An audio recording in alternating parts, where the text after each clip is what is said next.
Prabhu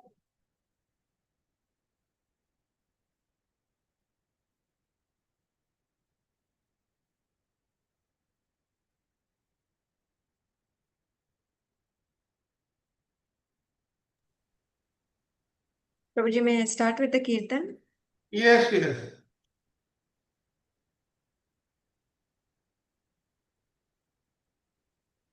Hare Krishna. Please accept my humble obeisances. All glories to Srila Prabhupada.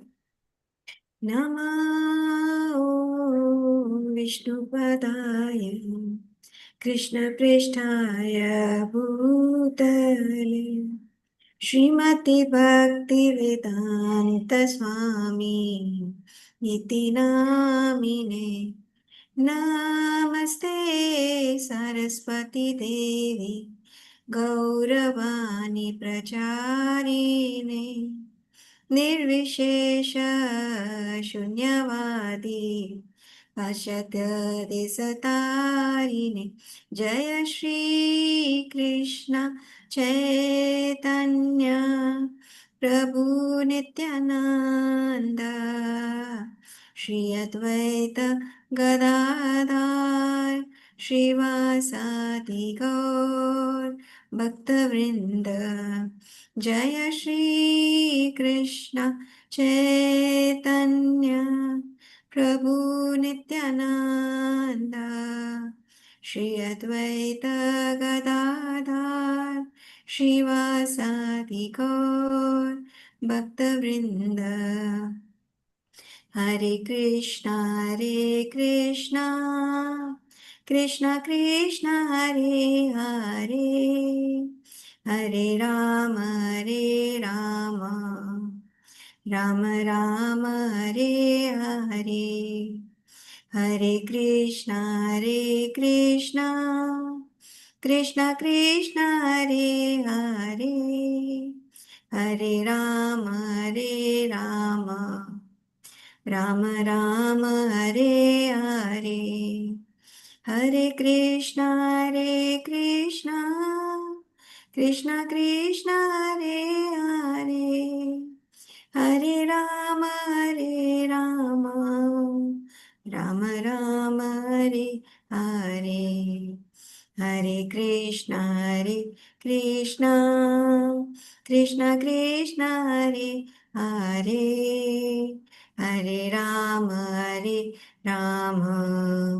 Rama Rama Hare Hare Jaya Radha Madhava Jaya Kunja Bihari Jaya Radha Madhava Jaya Kunja Bihari Jaya Gopi Janavallabha Jaya Girivaradhari Jaya Gopi Janavallabha Jaya Girivaradhari Yashodanandana Braja Janaranjana Yashodanandana Braja Janaranjana Yashodanandana Braja Janaranjana Jamuna Tira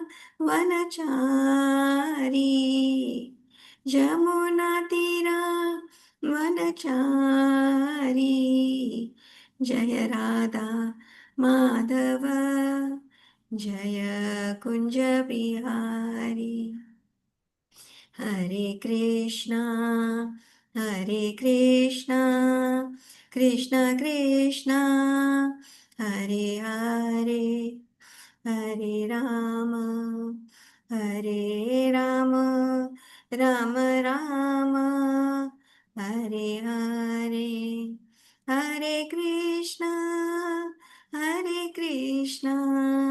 Krishna Krishna Hare Hare Hare Rama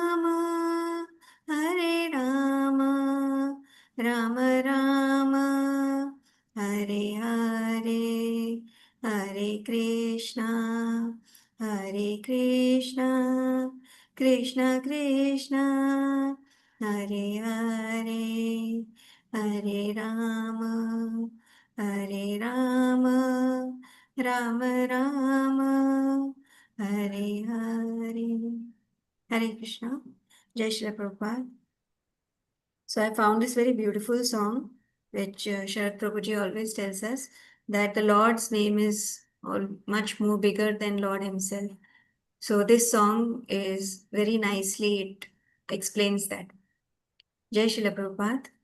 Hari से बड़ा हरि का नाम, हरि से बड़ा हरि का नाम, हरि से बड़ा हरि का नाम, हरि से बड़ा हरि का नाम, हरि से बड़ा हरि का नाम।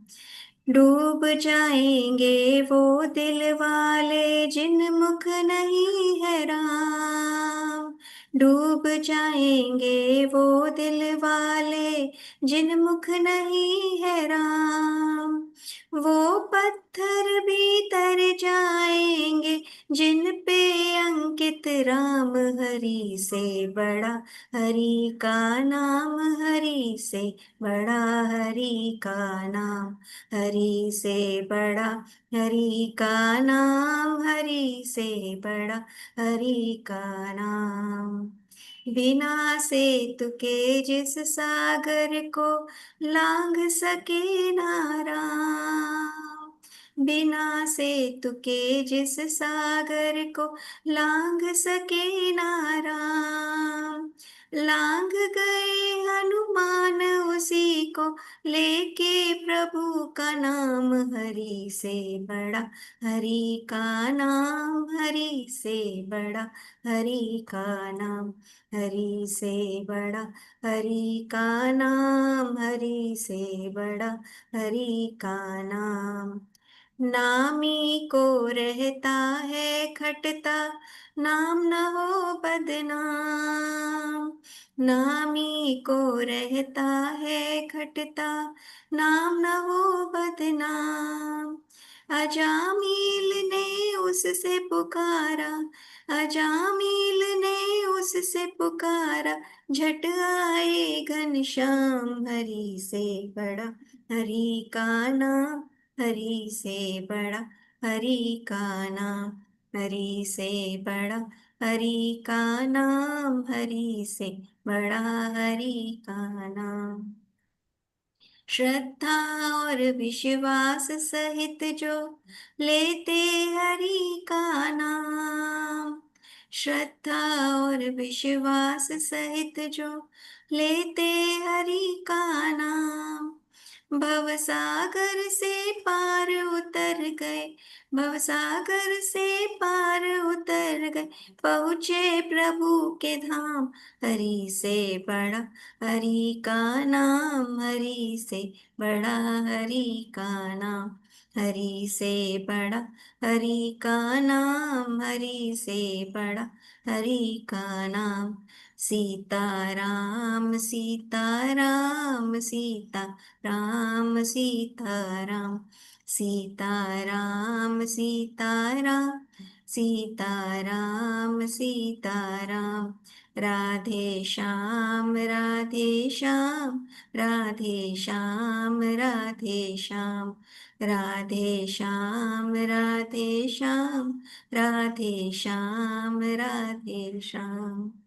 श्री सीताराम सरकार की जय हो, श्री राधे श्याम सरकार की जय हो, श्री लक्ष्मी नारायण सरकार की जय।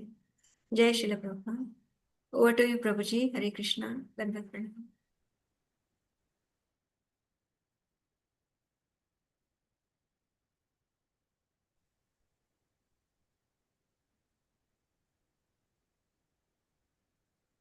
Hare Krishna.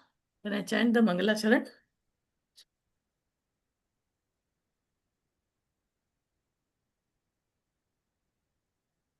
ॐ अज्ञानतिमिरन्धस्य ज्ञानाञ्जनशलाखया चक्षुरुन्मिलितं येन तस्मै श्रीगुरुवे नमः। श्रीचैतन्यमनोभीष्टं स्थापितं येन भूतले स्वयं रूप कदा मह्यं ददाति स्वपदान्तिकं वन्देऽहं श्रीगुरो श्रीयुतपदकमलं श्रीगुरून् वैष्णवांश्च श्रीरूपं साग्रजातं सहगणरघुनाथान्वितां त्वं सजीवं साद्वैतं सावधूतं परिजनसहितं कृष्णचैतन्यदेवं श्रीराधा कृष्णपादान् सहगणललिता श्रीविशाखान्वितांश्च हे कृष्ण करुणा सिन्धो दीनबन्धो जगत्पते गोपेश गोपिका कांत राधा कांत नमोस्तुते तप्त कांचन गौरांगी राधे वृंदावनेश्वरी वृषभानुसुते देवी प्रणमामि हरिप्रिये वाञ्छाकल्पतरुभ्यश्च कृपा सिन्धुभ्य एव च पतितानां पावनेभ्यो वैष्णवेभ्यो नमो नमः नमः ॐ विष्णुपादाय कृष्णप्रेष्ठाय भूतले श्रीमते भक्ति वेदांत स्वामिन्निति नामिने नमस्ते सारस्वती देवे गौरवाणी प्रचारिणे निर्विशेष शून्यवादी पाश्चात्य देश तारिणे जय श्री कृष्ण चैतन्य प्रभु नित्यानंद श्री अद्वैत गदाधर श्रीवासादि गौर भक्तवृंद हरे कृष्णा कृष्णा कृष्णा हरे हरे हरे राम राम राम हरे हरे मूकं करोति वाचालं पङ्गुं लङ्घयते गिरिं यत्कृपातमहं वन्दे श्रीगुरुं निरतारिणं परमानन्दमाधवं Sri Chaitanya ईश्वरम्।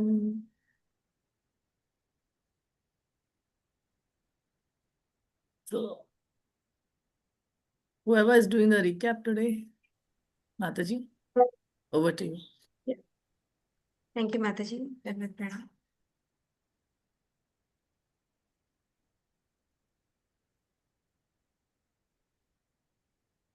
Hare Krishna. Please accept my humble obeisances. All glories to Srila Prabhupada. In the last class, Mataji very beautifully did chapter 81, which is covered in two themes.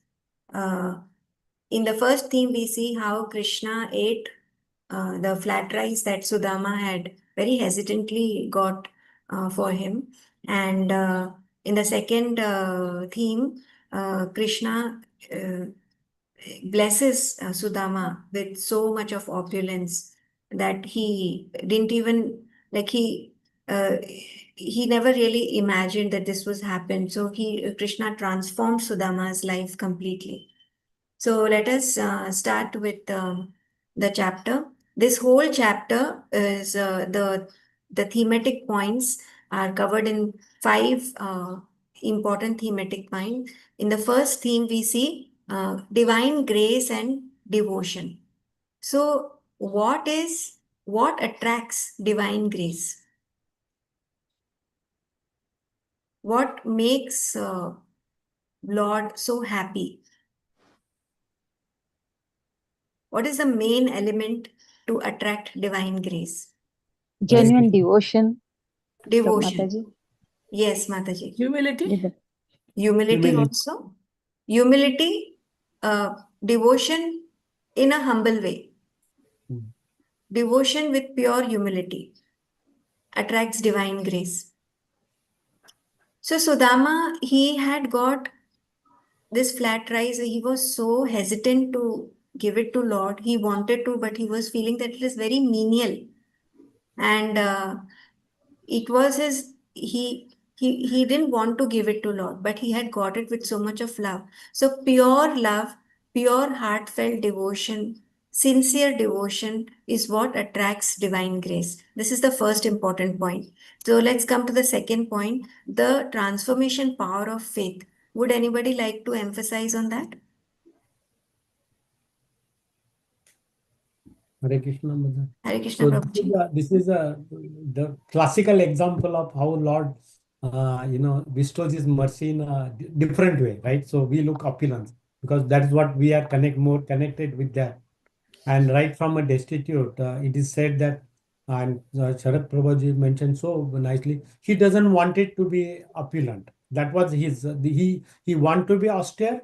That is what his nature, and he remained there for quite some time until he meets, and it was not his desire, but it was his wife's desire that he should go, because it was not only wife looking for herself, but he was looking for him. also Sudama, right? So that is a transformative power. He was from a reach, what you call rag to riches, right? So in a spiritual also it can transform Yeah. along with the mercy of the Lord. That's what both things happen together here. Yeah. So the whole transformation happened only because of his unwavering faith, steadfast faith.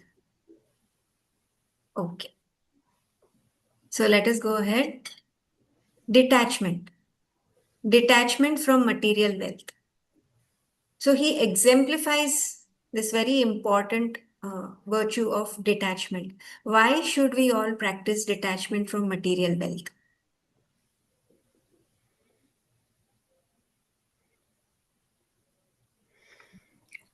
Because material wealth has no value in relation to spiritual upliftment. Correct. Love and devotion values more rather than material wealth. Yes, Mataji, very true. Material wealth is transitory. It will finally go away. And if we are attached to it, we will feel a lot of pain when we are going away from it. So we have to practice a detachment in our life on a day-to-day basis to mentally prepare ourselves that we have to finally go to the spiritual abode and attach ourselves to the higher reality, which is more fulfilling, right? So Sudama explains that, exemplifies that very nicely. The fourth point is recognition. Yes, Prabhuji, you're saying. So you complete your sentence, maybe. Yeah, I completed already, Prabhuji. So again, when you are attached with the material world, so you spend your time, right? You don't have time for Krishna. That is the important part, right? That is what Correct. it happens. So you get too much condition with the material world. You don't come out of that. You become a grah medi, not a grahastha, right? That's what is expected, and you remain bogged down with that, and you forget the Krishna for which purpose you got the human body on this earthly planet. Yeah, so true. Very important point. One thing more, Mataji, if we glorify on divine, then attachment from the material values automatically comes down. Yes. By glorifying, by being attached to the divine, we automatically start getting detached from the material world. Very true. Thank you, Mataji. Now, another is recognition of the Supreme in all hearts. Should we practice this particular exercise? Should we exercise this to recognize the Supreme in all hearts? If yes, why?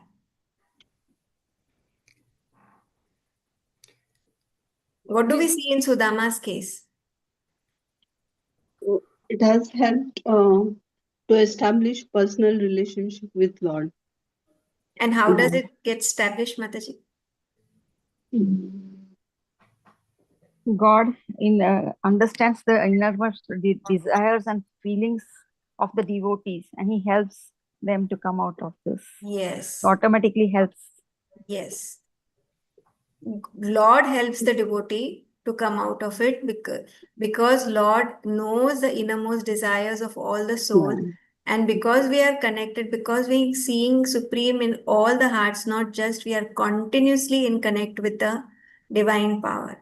So that strengthens the relationship between the divine and the devotee. Very important point. God is omniscience. Yes. So that's why. But we forget that. We get involved. No? Yes, yes, Mataji.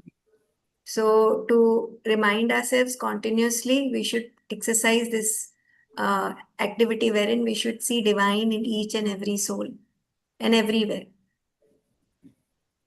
Cycle of life and spiritual progression is another important point. What does Sudama's journey, how does it inspire us?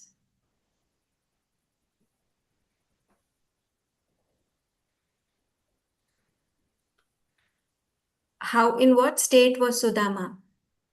Initially, if we are trapped in this struggle and this material bondage, there's a hindrance in our devotion, Yeah. and we cannot move towards him. So detachment is very important for this, and faith, Yeah, so we can go back to Godhead. correct. All the struggles of material world, all the struggles, not just one, any very strong struggle, no struggle or no challenge is so strong that Lord cannot remove. So all the hindrances can go only by the grace of Lord, and a person achieves spiritual progress in his spiritual life by the grace of God. So one has to keep that in mind. Whatever problems the material world will uh, show us or will make us experience, they will only go away by the grace of Lord, by devotional service. So these are very important five points that was covered in the whole chapter. These are the five gist of the whole chapter. Now let us see it. These by another points that are covered in the first 20 verses. Divine reciprocity. How does Krishna respond to his devotees? Krishna bestowing wealth upon Sudama despite meager chidwa. I think chidwa, flat rice. Yes, So Chivda. chivda. Yeah, Chivda. And Lord valued the love and devotion, not correct, only the material wealth. correct. So the the type of offering is not important.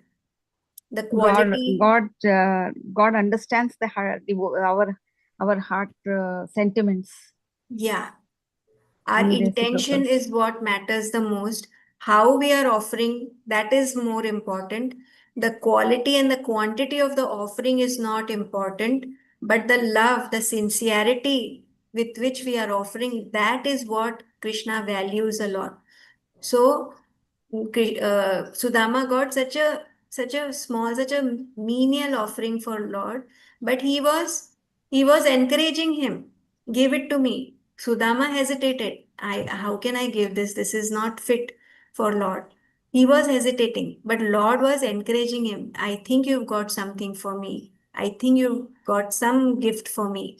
But he was hesitating, and Lord was encouraging. Give it to me. Give it to me. So it was the love that Krishna was seeking, not the quality of that offering. The Chappan Bhog is not. The love is what Krishna is always seeking. So this is how divine reciprocates. He reciprocates to pure love. That comes in the second point also. Unconditional love. For whom Krishna has profound affection and why? For his His devotees, devotees. especially Devotees, Brahman. especially Brahmana. Brahmanas. Why so? Sudama is also a Brahman. Brahmanas are Vaishnavas and they are Yeah. mostly devotees. Naturally, Brahmanas are pure Vaishnavas, and Krishna holds a lot of affection for Brahmanas because they are the ones who are guiding the entire society. So Krishna values and have special affection for devotees, especially Brahmanas. Okay. Humility and devotion. What do we learn from Sudama? How should be our devotional service? This point comes in almost every chapter. That is humility. Humility with genuine devotion. Yeah. Why humility is so important in devotion? Because Because That removes humility. pride. Go ahead, Madhukar. Yeah, you can continue, Prabhuji. Okay. The humility is the one which removes the pride, and that is an essential part for the Bhakti Mataji. Correct. Krishna does not like even a tinge of, uh, pride. right. The moment pride comes up, a very tiny little seed of pride comes up, Krishna goes away. So if a devotee actually is seeking for Lord's mercy, he should approach Lord in an extremely humble manner, with complete humility. And humility also demonstrates pure love for Lord. the nature of sacrifice. How did Sudama offer his flat rice to the Lord? In a very humble way, with Correct. In a very selfless manner, he offered Sudama. He was hesitating. He didn't want to give it. He thought that it is very unfit for the Lord. No?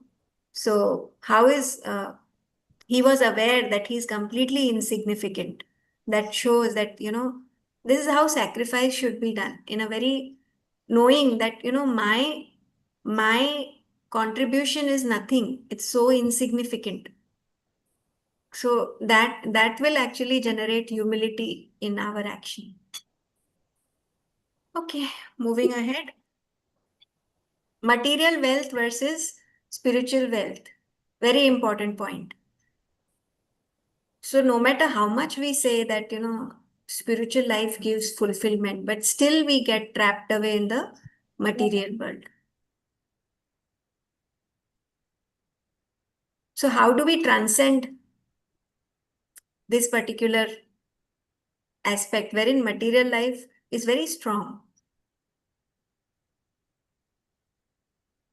I have Take to the believe food. that this is really temporary, Mataji. Okay. Temporary. Yeah, Correct. with so many examples, what we see in material world, from hardcore, we have to believe that it is very temporary and very short living. And then Yes. the spiritual life is eternal. And also, we should see our own life, how we are changing, okay, with a little bit of spiritual practice, with sadhana, and then believe. Yeah. So a And drop in the ocean, Huh. just goes off in no time. Similarly, is our material life so transitory? We have to continuously remind ourselves that our life is so transitory and it should be used in a substantial. It should be used in a way that gives us the highest benefit.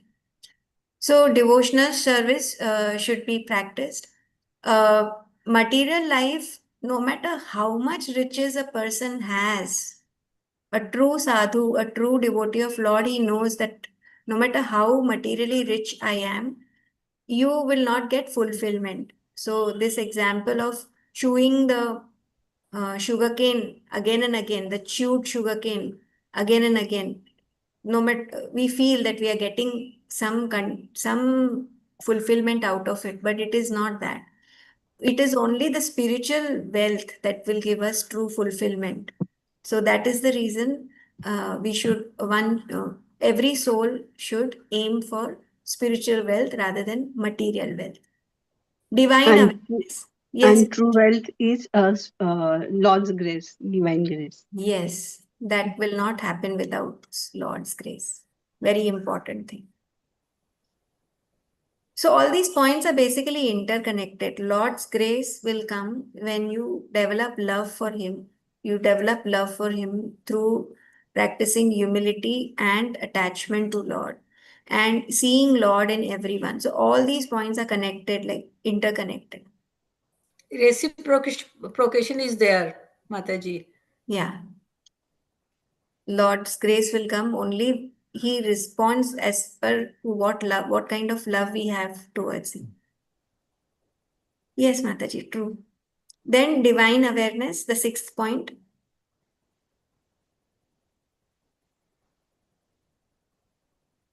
What kind of I think this also was nicely explained. So Lord is sitting in your heart and he knows what is happening, all your thought and action, everything he knows. So he is aware of that. He is aware of our yeah, problem also.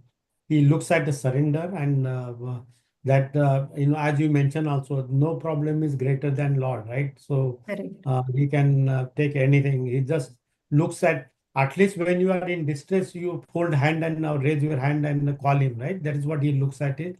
Yeah, So he's within your heart, whether you call or not, but he's anyway is there with you. So that Lord is aware of his omniscience, so he knows everything that's happening, right? so no friend or no family member would know our inner the deepest feelings like how Lord will know. He is our best friend, and nothing's He is so aware of us, like each and every feeling or whatever struggles we are going through. He is aware of each. Yes, Mataji. He knows thinking, willing, feeling, and then acting, right? The fourth is the acting. So Hmm. thinking, willing, feeling, everything he knows that internally.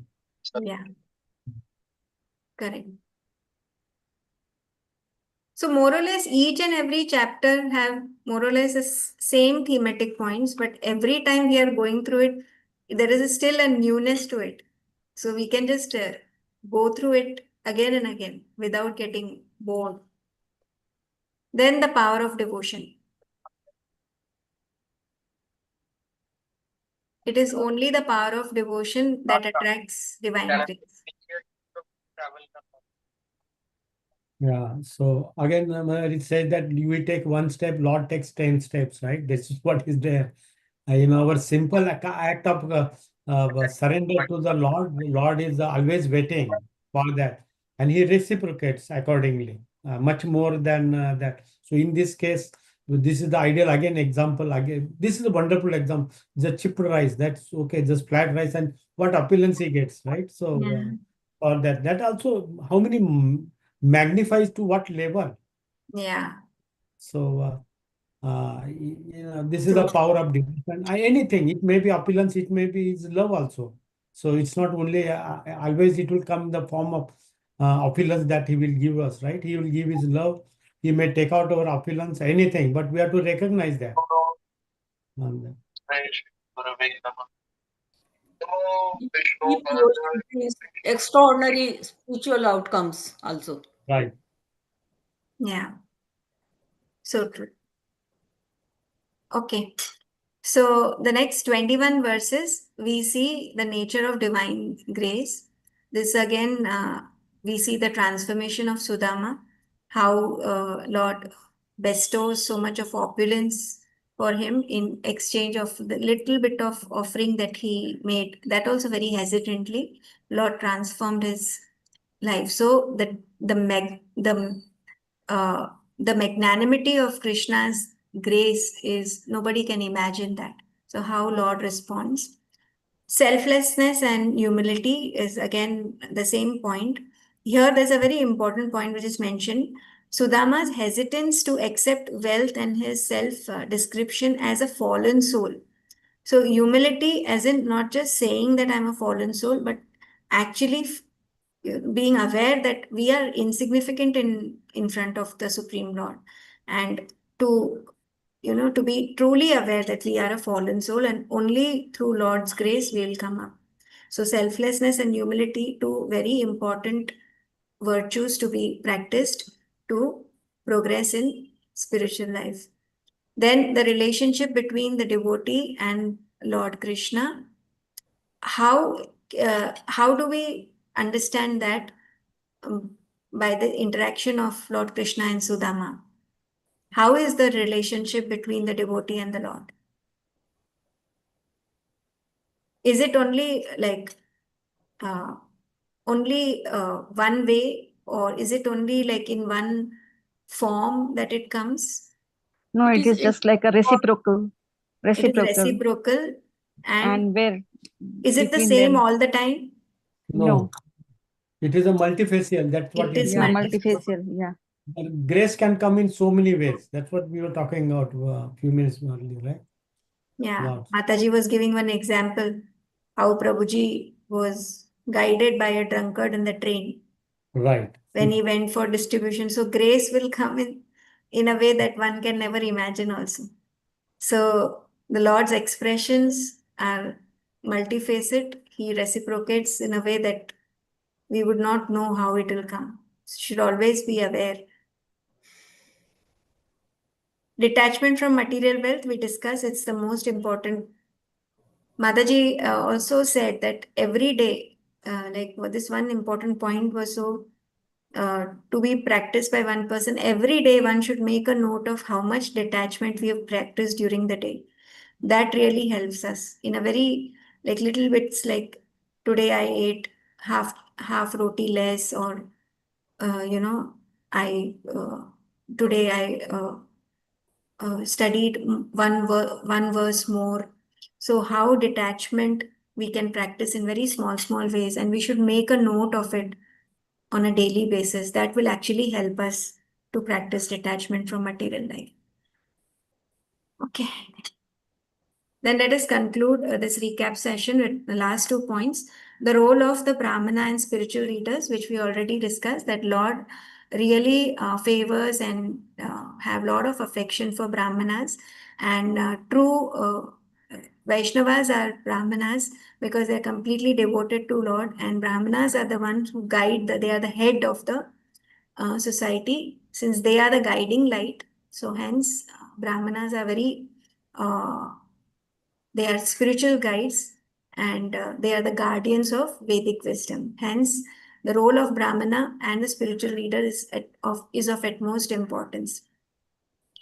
And the last point is the concept of reciprocity in devotion. It is only to pure devotion that Lord reciprocates. He sees the love that is there in the offering, and not what you're offering. So no matter how menial one's offering is, if there is pure love and surrender, it is Lord reciprocates. So very beautiful lesson we saw. So now over to you, Mataji, for the next lesson. Hare Krishna. Dandavat Pranam. Over to you, Archana Mataji. Thank you, Mataji. The wonderful recap. Hare Krishna, dear devotees. Let me share my screen.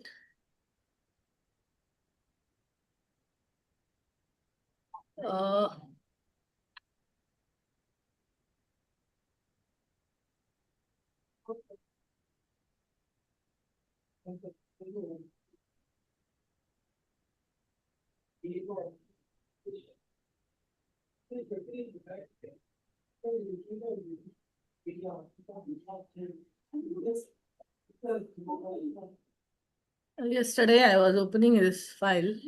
Today is giving me some issues.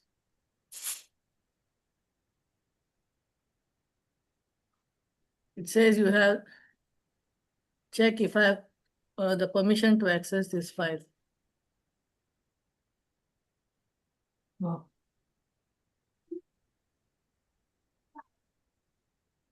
Okay.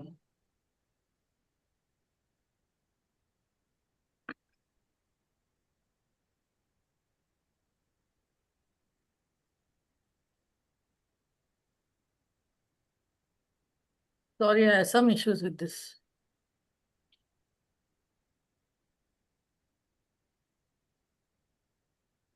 Is it visible? Can someone say whether it's Yes, visible? Mataji. It is Yes, visible. Mataji. Yes. Yes, yes. Sorry. Thank you so much. So I understand. I'm sure about this. Yeah, perfect. Can you slide now? Namah Vishnupadaya Krishna Prasthaya Bhutale Srimati Bhaktivedanta Swamiti Namini Namaste Saraswati Devi Gaurvancharini Nirvishesha Shunyavadi Paschatya Deshitarini. So in this episode today, we are having the great union of the Yadavas and the Pandavas. Who are the Yadavas? The Yadavas are the Yadu dynasty, that is Krishna, Balaram, and all the Vasis of Dwarka now. And they are coming to a place called Kurukshetra. So we are going to see that today, because there's going to be a solar eclipse. And when there was a solar eclipse, you travel to a holy place to take a holy dip. So now they all have come here to a place called Samanta Panchak. So today we are going to see this. Then this is a Krishna Balaram meet the Vrajvasis, and Draupadi meets the queens of Krishna. That we will do in the next session. So what is this Samanta Panchak? Samanta Panchak is a 5 lakes or ponds which were dug by none other than Parashuramji. So we all remember what happened in the days before.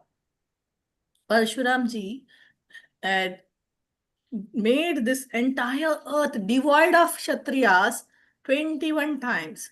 21 times he went around the world and killing all the Kshatriyas, because the Kshatriyas had become too overbearing and they were not following properly, and they were misusing their powers.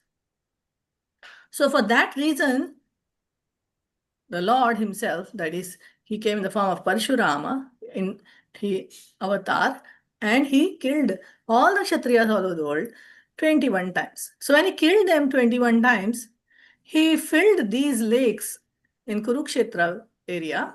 He filled these lakes with the blood of the Kshatriyas. So how terrifying it is. But then, after which, although he was the Lord himself, he did a lot of penances at the same place. At the same place, he did a lot of penances. And because of that, these 5 lakes became very much holy. They were considered very, very purified and very, very holy, and had the power to purify the others also. So, once upon a time, what happened? There was a major solar eclipse. Solar eclipse is not like a very common thing. So, when the solar eclipse happened, all the Yadus, they decided to go to this place called as Samantapanchak and near Kurukshetra. So mind you, we just recently we saw how large was Lord Krishna's family. So even the entire entourage who went to Samantapanchak was very, very huge. It was very, very huge. So we will see how almost 18 Akshayonis, how huge was that? So huge army and such a huge, everyone went except a few stayed back. Aniruddha, Usha and others stayed back, and a few, Kritavarma and all, but others all went to this Kshavanta Panchaka. So how they went in such a nice, glorious manner, they went with they were looking like as if the demigods are traveling in the heavenly planets. Like that, they were going in such a huge pomp and ceremony. You can see in this picture also, there's huge elephants and all the ambaris on top of the elephants, and that means how much opulent they were. So they were very, very opulent, and they looked like demigods passing through. And thus they traveled. And in the same time, even the Vrajavasis also traveled. They traveled all the way from Vrindavan, went to Kurukshetra. So it was like a meeting place. All the other kings also, all who were subservient to Yudhishthira. How do we say subservient? Because Yudhishthira did the Rajasuya Yajna, right? So when he did the Rajasuya Yajna, he had to subdue all the other kings. Then only he can do the Rajasuya Yajna. So in this way, Yudhishthira Maharaj, all the other kings who were subservient to Yudhishthira also came there and paid respects to him. And in this way, there was a huge ceremony where they took bath, and then during the eclipse, and they did a lot of yajnas and then gave a lot of charity to the Brahmanas. And after which, after the eclipse was over, they took one more dip, one more bath. In this way, they concluded the ceremony. After that, all came to know that the Vrajavasis came to know the Yadavas have come. The Yadavas came to know that the Vrajavasis have come. So they went to rush to meet each other after all the rituals were over. And Nanda Baba and Vasudev, they embraced each other. So now there was a whole lot of embracing, crying, and because they were meeting after so long, Kunti was meeting with Vasudev. Kunti was also remarked that, how come, my dear brother, you did not help me when I was in so much difficulty? Where were you? Then he was saying, we are all fated, all because of providence. What can be done? I was also so much traumatized by Kamsa, and I was put into the jail. And recently only I had come out of the jail. What can be done? It is, we are all fated like this. Like this, he said. And in this way, everybody was meeting each other, embracing and crying, tears of love, because they have been separated for so many years. And finally, Krishna and Balaram go and meet their parents, Nanda Baba and Yashoda Maiya. And Vishwanath Chakravarti Thakur mentions how when they meet them, they're supposed to pay obeisances, respects to them. But Nanda Baba and Yashoda Maiya are so much full of love. They immediately embrace the two children, their two children, and then finally they get some chance to pay obeisances to their parents. After which they immediately hold their hands, bring them inside the tent, and they carry them, put them on their laps, thinking like as if they are only like 8 years old. You know, they still have that memory in there. They don't even see that there are so many, they have so many wives, and Krishna has 16,000 over wives, and he's grown up now. But for Mother Yashoda and for Nanda Baba, they are still very like young boys, and they take them on their laps and they embrace them, and they are totally in a trance. In the meantime, Vasudev holds Nanda Baba's hands and brings him out to meet the other kings. And that time, Rohini and Devaki, they get a chance because now they are royal, isn't it? They are royal queens of Vasudev, Rajamatas. They come and they meet Yashoda Maiya, and they start glorifying her. How wonderfully you took care of our children when we are so much in need. How nicely you took care of them. In this way, they were nicely glorifying Yashoda Maiya, but Yashoda Maiya was totally in a trance. She did not even realize what they were talking. They did not even notice them. They embraced her. They cried tears of love, tears of joy. But then Yashoda Maiya was in a trance, total trance, because she had seen Krishna and Balaram after so many years. So she was in a trance and she did not respond. And in this way, when Devaki again and again tried to talk to her, Rohini slowly indicated to Devaki Maiya that, see, Yashoda Maiya is in a trance. She has not seen her children and she has seen them after so many years. So let her be in her trance. Don't disturb her. Let her be in her trance. In this way, the two mothers, they came out and leaving Yashoda Maiya in that feeling, that beautiful feeling of meeting Krishna. Now Krishna comes out with Balaram, and then he starts meeting the other Vrajavasis, the cowherd, and then Vrajavasis, and then, sorry, there was a call. And then he also goes in the dead of the night. He meets with the gopis and has wonderful discussions with them, pacifies them, tells them that he's always with them. There can never be a separation because he is the all-pervasive and he's always with them. So this is the in short, and now we will see the wonderful slides for today. Okay, the first theme is Krishna and Balaram meet the Vrajavasis. So what is the significance of the reunion? Significance of reunion is being narrated out of chronological sequence because of the Yadus with the Pandavas and Vrajavasis at Savantapanchak in Kurukshetra during a solar eclipse. So just now what happened, Sudama and Krishna were meeting each other, and suddenly now there is a chronological sequence problem.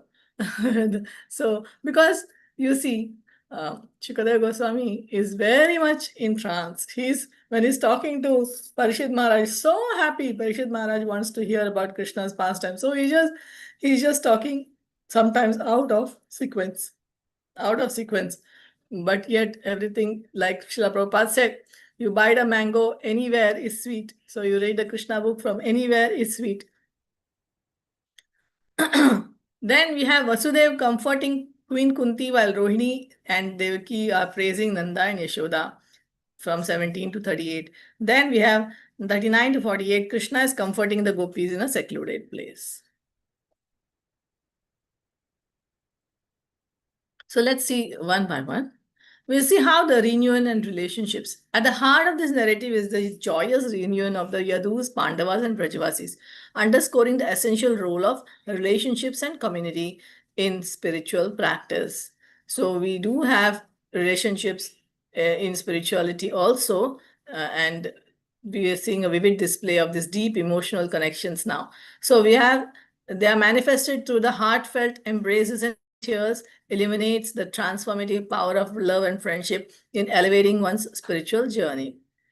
So this theme is profoundly emphasizing what? It's emphasizing that devotion to God is often nurtured through our relationships with others. So forging connections that make everyone feel valued and cherished. So how much is Krishna interested in this theme? That means Krishna is very, very pleased when we always are in a good relationship with our family members, with others in the society. And this is seen very clearly in many, many places in the Srimad Bhagavatam.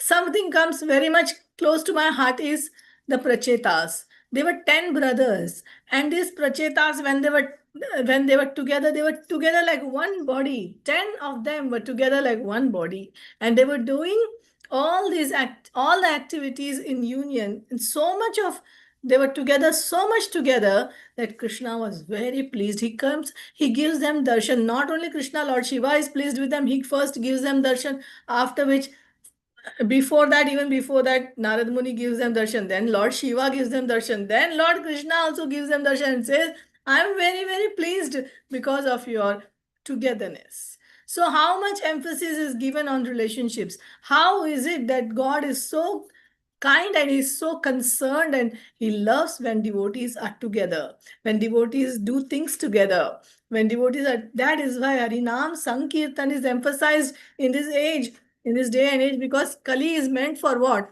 Kali is meant for bringing all kinds of fightings and misgivings. That is Kali Yuga's trademark. But in this Kali Yuga also, Harinam Sankirtan is mentioned as the Yuga Dharma. Why is it called Yuga Dharma? Because Sankirtan, when you come, some Yukta Kirtan, when we come together. So togetherness is so very important. Togetherness is very important because Krishna loves it. Krishna loves people come together and serve Him. So we see pilgrimage and purification. The act of pilgrimage to go into Samanta Panchak during the solar eclipse symbolizes a profound quest for purification and spiritual merits. So we go for we go to a holy place, take a dip, but it's mentioned that if you only take a dip in a holy place and you do not visit the sadhus, then it is Shama eva hi kevalam. That means you just went there and you did not do anything, and you did not make any progress in your spiritual life because you just went and took a bath.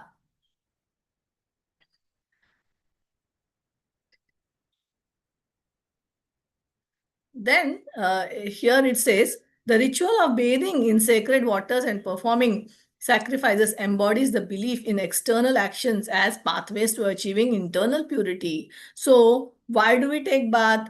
Just not to accumulate pious credit, but also to purify ourselves. That is very important, because pious or impious, everything is here only in this material world.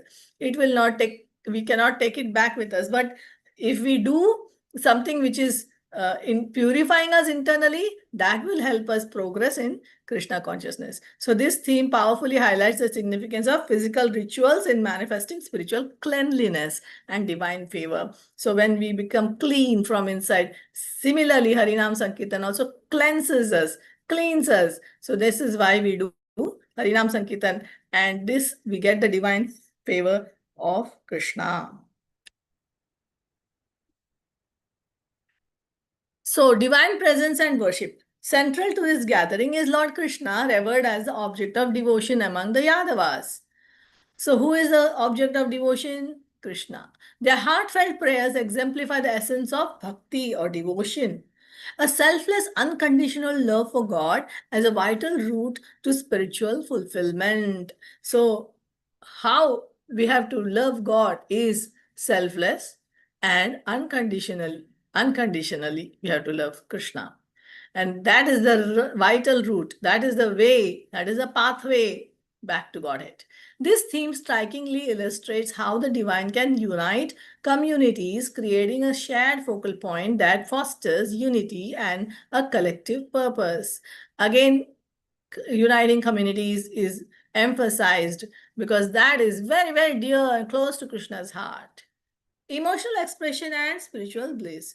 The intense emotions displayed by the characters, joy, love, and reverence, serve as a powerful reminder of the human experience of spiritual bliss. So, what is this? When the Yadavas met the Brajavasis or all the other kings, what happened? There was intense joy, there was intense love and intense reverence. So they are what? They remind us what? Of human experiences of spiritual bliss. So even in a human body, you are experiencing spiritual bliss.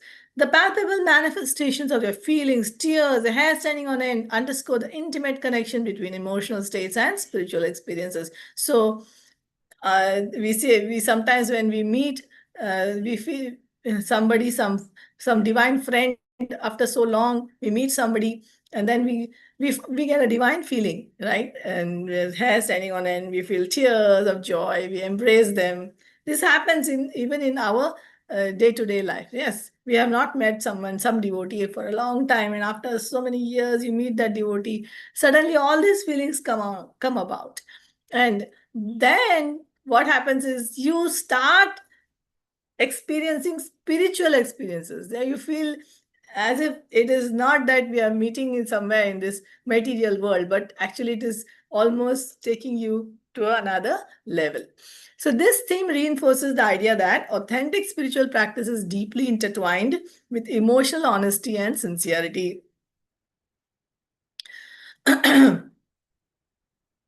So, authentic spiritual practice.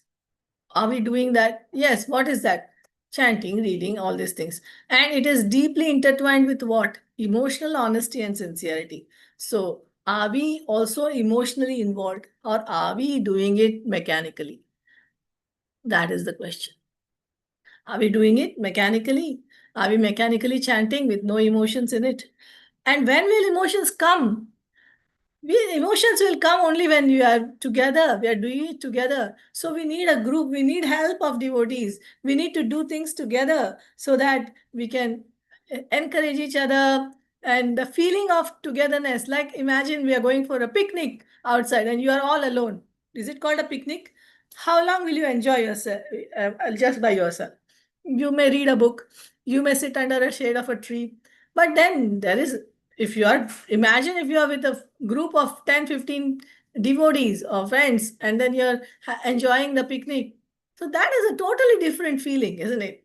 So we have to have emotions involved. Then all kinds of emotions are also coming up. We get involved in all those emotions, and we benefit from those because we are in the association of devotees.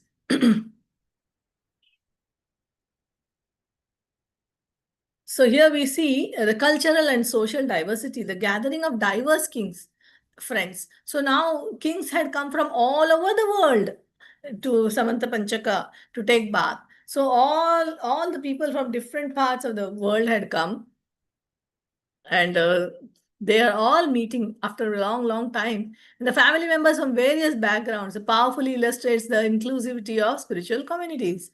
So even though they were from different various backgrounds, right? Some from Uttar Pradesh, some from Gujarat, some from maybe down below Odisha or Karnataka. They all had come. But their spiritual communities, all their spiritual feelings, emotions, they were all very similar. So therefore, they could come, they could share the experience of worship, and then that transcended the social and political divides. So there was no such thing. And then fostering a profound sense of belonging and unity. So they felt like that they belong to each other. And the center place was Krishna. This theme captivating highlights how spiritual gatherings can bridge gaps, promoting collective sense of purpose and interconnectedness. Right now, Navratri is going on. So a feeling came that, you see, Navratri, is going on in many parts of the world, right? Many parts of India, isn't it? But they're all doing a similar activity. Like the Gujaratis, they are doing the Garba dance. They are saying Dandiya Ras, Navratri is happening. In the South India, they are keeping Golu. Golu is like steps, and then on the steps they decorate all kinds of deities, and they worship. So this is a beautiful feeling of interconnectedness. That's a one festival, Navratri festival. Then some they have also decorated the altars with deepams, and in this way they are bridging the gaps. They are all coming together to celebrate one function, one festival. So there, Srila Prabhupada used to say, 12 mas, 13 that means in 12 months you will get 13 festivals. India is full of festivals. The festival, that's why there was Festival of India. So if India is full of festivals, because our culture promotes festivals. So there are so many festivals. Even in our Vaishnava tradition, we have so many festivals, isn't it?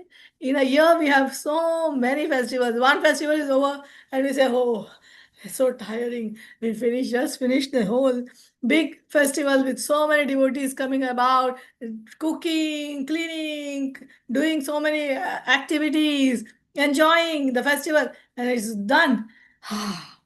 Leave a sigh of breath, and immediately there's another festival coming up. So like Balaram festival. So before that was Julan. Julan finished, Balaram came, Balaram finished, Krishna came, Krishna finished, Radharani came. Like this, one after another festivals. Festivals are like non-stop. And our enjoyment in these festivals is also non-stop. Festivals is a life. If there was no festivals, what life would be? It would be so boring, isn't it? Festivals gives life to our lives. So in this way, we are always promoting a collective sense of purpose, coming together, celebrating festivals, and doing Harinam Sankirtan. So cycles of time and cosmic events. So the striking backdrop of a solar eclipse serves as a profound metaphor for the cyclical nature of time and the transient quality of life. Isn't it? Life is going by and it's so transient. So we see how this particular astronomical episode which is happening, all right, it is solar eclipse. It is telling us how the transient quality of life is, how the nature of time is. It's passing by so fast. This cosmic event symbolizes a significant moment of obscuring light. That means the light is obscured, right? Avidya is covered by avidya and invites deep reflection on the impermanence of the world existence and the eternal soul's journey. So anything can happen at a moment of time. Everything becomes so dark, isn't it? So like that. So anything can happen. So this theme encourages individuals to seek profound truths beyond this temporal, aligning harmoniously with the timeless philosophical teachings of the Bhagavad Gita. So it encourages us to seek truths beyond this temporary body. Yes, we are the spirit soul, and that is taught to us by none other than the Bhagavad Gita, by Krishna himself. So these timeless philosophical teachings of the Bhagavad Gita are coming up, even showing us through these cosmic events like the solar eclipse. So now we do a little bit of a Q&A. So the first question, what specific rituals and practices were performed during the pilgrimage to Samanta Panchak, and how do they compare to other spiritual traditions? So here we see how they typically include what? Bathing. So there's one shloka in the Srimad Bhagavatam. I little bit forget. Let me see if I can. Yasyatma buddhi gunape tridhatuke savit kalatradhishubhau mai jadi yattirtha buddhi salilena karhichit janeshu avidneshu saeva gokharam. Thank you, Krishna. So this shloka is saying that yasyatma buddhi, yes, atma buddhi means our own buddhi, that means our own Atma means our own soul. What is Atma Buddhi? If we have Dehatma Buddhi, that means I am the body. Okay, if you think like that, then it is Kunape Tridhatuke. Kunape means a bag. Tridhatu means the three bile, mucus, and what is that? Air. So these are the three dhatus which the body is made up of. Kunape Tridhatuke Savit Kalatradishu. Kalatradishu means all the wife, children, and etc. etc. Bhauma Ijjadi. Bhauma means my land, my property, my wife, my children. And if you are thinking like that, that means you are in a totally bodily concept of life. Okay. And then Savit Kalatradishu Bhauma Ijjadi Yat Tirtha Buddhi. So you went to the Tirtha, you went to a pilgrimage, like they have all come here, Samantapachak. And Yat Tirtha Buddhi, you have only Tirtha Buddhi. That means you have only a Buddhi of bathing. You just said, okay, I am just going to bathe in this Tirtha. Yat Tirtha Buddhi Salile. Salile means in the waters. Salile na karhichit. That means you are only bathing your body. You are this Dehatma. You are only in your Dehatma Buddhi and you are bathing in this waters. Then such Janeshu, such people, Janeshu, Avidneshu, they don't have any Vidya. So they have only Avidya in their head. Avidneshu, Saeva, they are like, Eva means like, certainly like Go and Khara. That means like animals, like cows and asses. That's what is mentioned in the Srimad Bhagavatam. So we should not go to a holy place just to take a dip. Because yes, it will purify us externally, but internally if we want to purify, there must be emotions involved. That is what is the teaching here also. This typically includes bathing in sacred waters, chanting of mantras, and offering sacrifices to deities. These are rituals. These rituals aim to purify the mind and body, facilitating a deeper connection to the divine. So you come to a holy place, you take a dip, and you chant mantras, and you offer sacrifices, and you do all kinds of dan punya. So what does it do? First, it purifies the body, yes. Then it is facilitating a deeper connection to the divine. So are we making use of that or not? Or are we just dipping ourselves and for the name's sake giving some dan and dakshina and just coming out of it, thinking that we have done our bit, we have purified, now we are purified. Comparatively similar practices in other spiritual traditions can include ritual baths in bodies of water, prayers, offerings, and communal worship, emphasizing the universal quest for purification and spiritual merit. So this is what is happening. Spiritual traditions are there. We take water, ritualistic bath in the waters. Then we are offering prayers. Then we offer worship. Yes. The quest is what? Quest is for purification and spiritual merit. That should be remembered. That should not be forgotten. So not only should we go to the holy places to take a dip, but we should also meet up.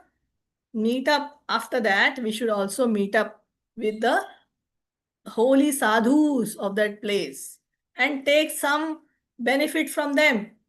Otherwise, no use. Otherwise, we'll be like a cow or an ass taking a dip in some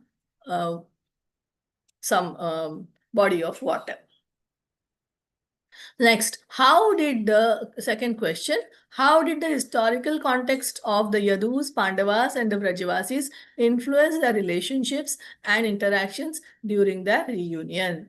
So what was the historical context and how did it influence their relationships? That is the question. So it is rooted in the timeless Vedic culture and the epic narratives of Mahabharata and Bhagavatam. Okay, that is the Devaki and Vasudev. They are meeting up with Kunti Maharani and the Pandavas. So who are the Pandavas? The Pandavas are the sons of Kunti. And who is Kunti? Kunti is actually a sister of Vasudev. She is the real sister of Vasudev, but she was given adoption to Bhojraj, and therefore she became Kunti Bhoj, and so she became known as Kunti. Earlier her name was Pritha. So this is the background. And their interactions during the reunion reflect a blend of family ties, kinship bonds, and shared histories of conflict and kinship. So she was in deep trouble when the children were so young. When Pandu was he died. Madri also too died on his funeral pyre, and she was left alone with the 5 kids. And these little children, she brought them to Hastinapur, and there she had to face a lot of enviousness. Right? Her children were almost all the time being targeted. Bhima almost was tried to be killed. He almost had poisoned. He was poisoned and he was thrown into the waters. But somehow, by Krishna's grace, he came back even more powerful than before. We know all these things, but Kunti was suffering. Each time these things happened, episodes happened to her, it was a suffering. So she was suffering all the while, and therefore she was asking her brother Vasudev, "Where were you, my dear brother, all this while? And you did not even come and see me? You did not think that your sister was in so much trouble?" But she was unaware, because in those days there was no mobile phones and no social media. So nobody knew what Vasudev, on one side, Vasudev also was facing so much of trauma given to him by Kamsa. Kamsa had jailed them, Vasudev and Devaki, for years, until Krishna and Balaram come and release them. That means so many, 10, 11 years they were in the jail. And they were thinking of all these things, how. And after that also there were so many enemies, because Kamsa was quite popular in the underworld of those days. And all those kings, that is why Krishna did not go back to Vrindavan, because he was afraid that the other kings who were inimical towards Krishna they would come and they would attack Vrindavan. As before, Kamsa had sent so many demons, and this time even Krishna was in Mathura. So how, and then later Dwarka, and how could he save them all the time? So therefore, Krishna also never went to Vrindavan to meet his parents or the gopis. That is one of the reasons. So now you see all the background. This background is enhancing their emotional connections, as these characters have experienced both trials and triumphs together. So mostly trials. Triumphs is later on. And culminating in a moment of joyous reunion. Now they are so happy to meet again. That conveys the importance of community amidst the challenges of life. So many challenges they faced, right? But they couldn't come together. And now was a chance. They could come together and meet. And they were dying to meet each other. And in this way, they were embracing each other and crying tears of love. So third question is, what are some personal experiences or stories of emotional expression from individuals in the gathering that illustrate the themes of spiritual bliss and connection? So let's see what is that. Personal experiences from individuals at the gathering may include moments of joy, such as parents embracing their children after years of separation. So that happened when Yashoda and Nanda Baba, they were so attached to their children. In the beginning, they couldn't, when the Krishna and Balaram used to go cow herding, and when they did not return on time, a little bit late, Nanda Baba would immediately climb up on the Atari and he would go walk up and down looking. And Yashoda Maya, from below, she would keep on asking her husband, "Do you see them? Did you see Krishna? Did you see Balaram?" And he would say, "No, I am not. I cannot see them. Maybe they will come soon." And in this way, there were so many anxiety-filled moments for Nanda and Yashoda. And imagine Krishna and Balaram were separating them for years, not just few moments, but years together. How could they tolerate? How could they tolerate so much of separation? So after so many separation, they are now recounting their struggles, their triumphs, while reminiscing about their shared devotion. So these stories can illustrate the intensity of emotional expression. So what was happening at Samanta Panchaka? There were 5 lakes of holy waters now, which were earlier 5 lakes of blood of the Kshatriyas. Now there were 5 lakes of holy waters, and now they were getting filled by the tears of these devotees who were embracing each other and crying torrents of tears, torrents of tears, because so much emotions are being involved here. Yes, and these stories can illustrate the intensity of emotional experience where tears flow freely as a manifestation of love and reverence for each other and for Lord Krishna, reinforcing the idea that authentic spiritual practice is often expressed through heartfelt connections and shared experiences among community members. So this is the answer. So I think we'll take a break for a few minutes. Okay. Is it okay, Prabhu? Just take a break. Yes, Mataji. Thank you, Prabhu.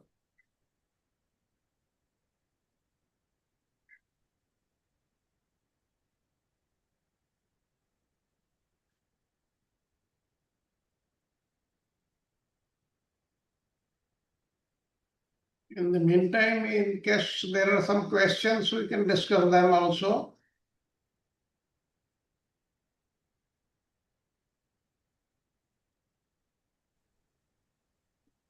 Hare Krishna, Prabhuji. Dandavad pranam. Hare Krishna. So this is the place where Srimati Radharani also met after so many years. This is the Yes. it's not mentioned in Bhagavad, but like we have it in other people. Yes. All the Brajavasis, All including over. Srimati Radharani, they had come, the queens of Dwarka, they met Radharani. All the things, they are there. Okay. Thank you. Hare Krishna Mataji, Dandavad pranam. So thank you so much for a wonderful class.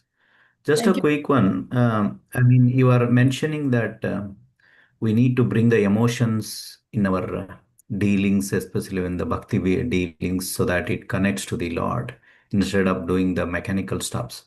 So in our, I mean, conditioned souls like me, even like we are doing the chanting, but sometimes it is practically, it becomes a difficult to bring the emotions in our chanting, that one, because of my anarthas and all. How you work out on this one, Mataji?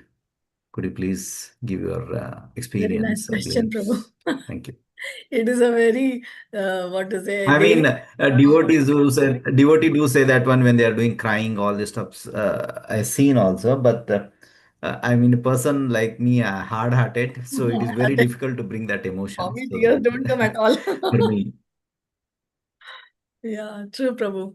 Even if somebody has emotions that should not be shown to others, that one should be very careful. correct, Prabhu.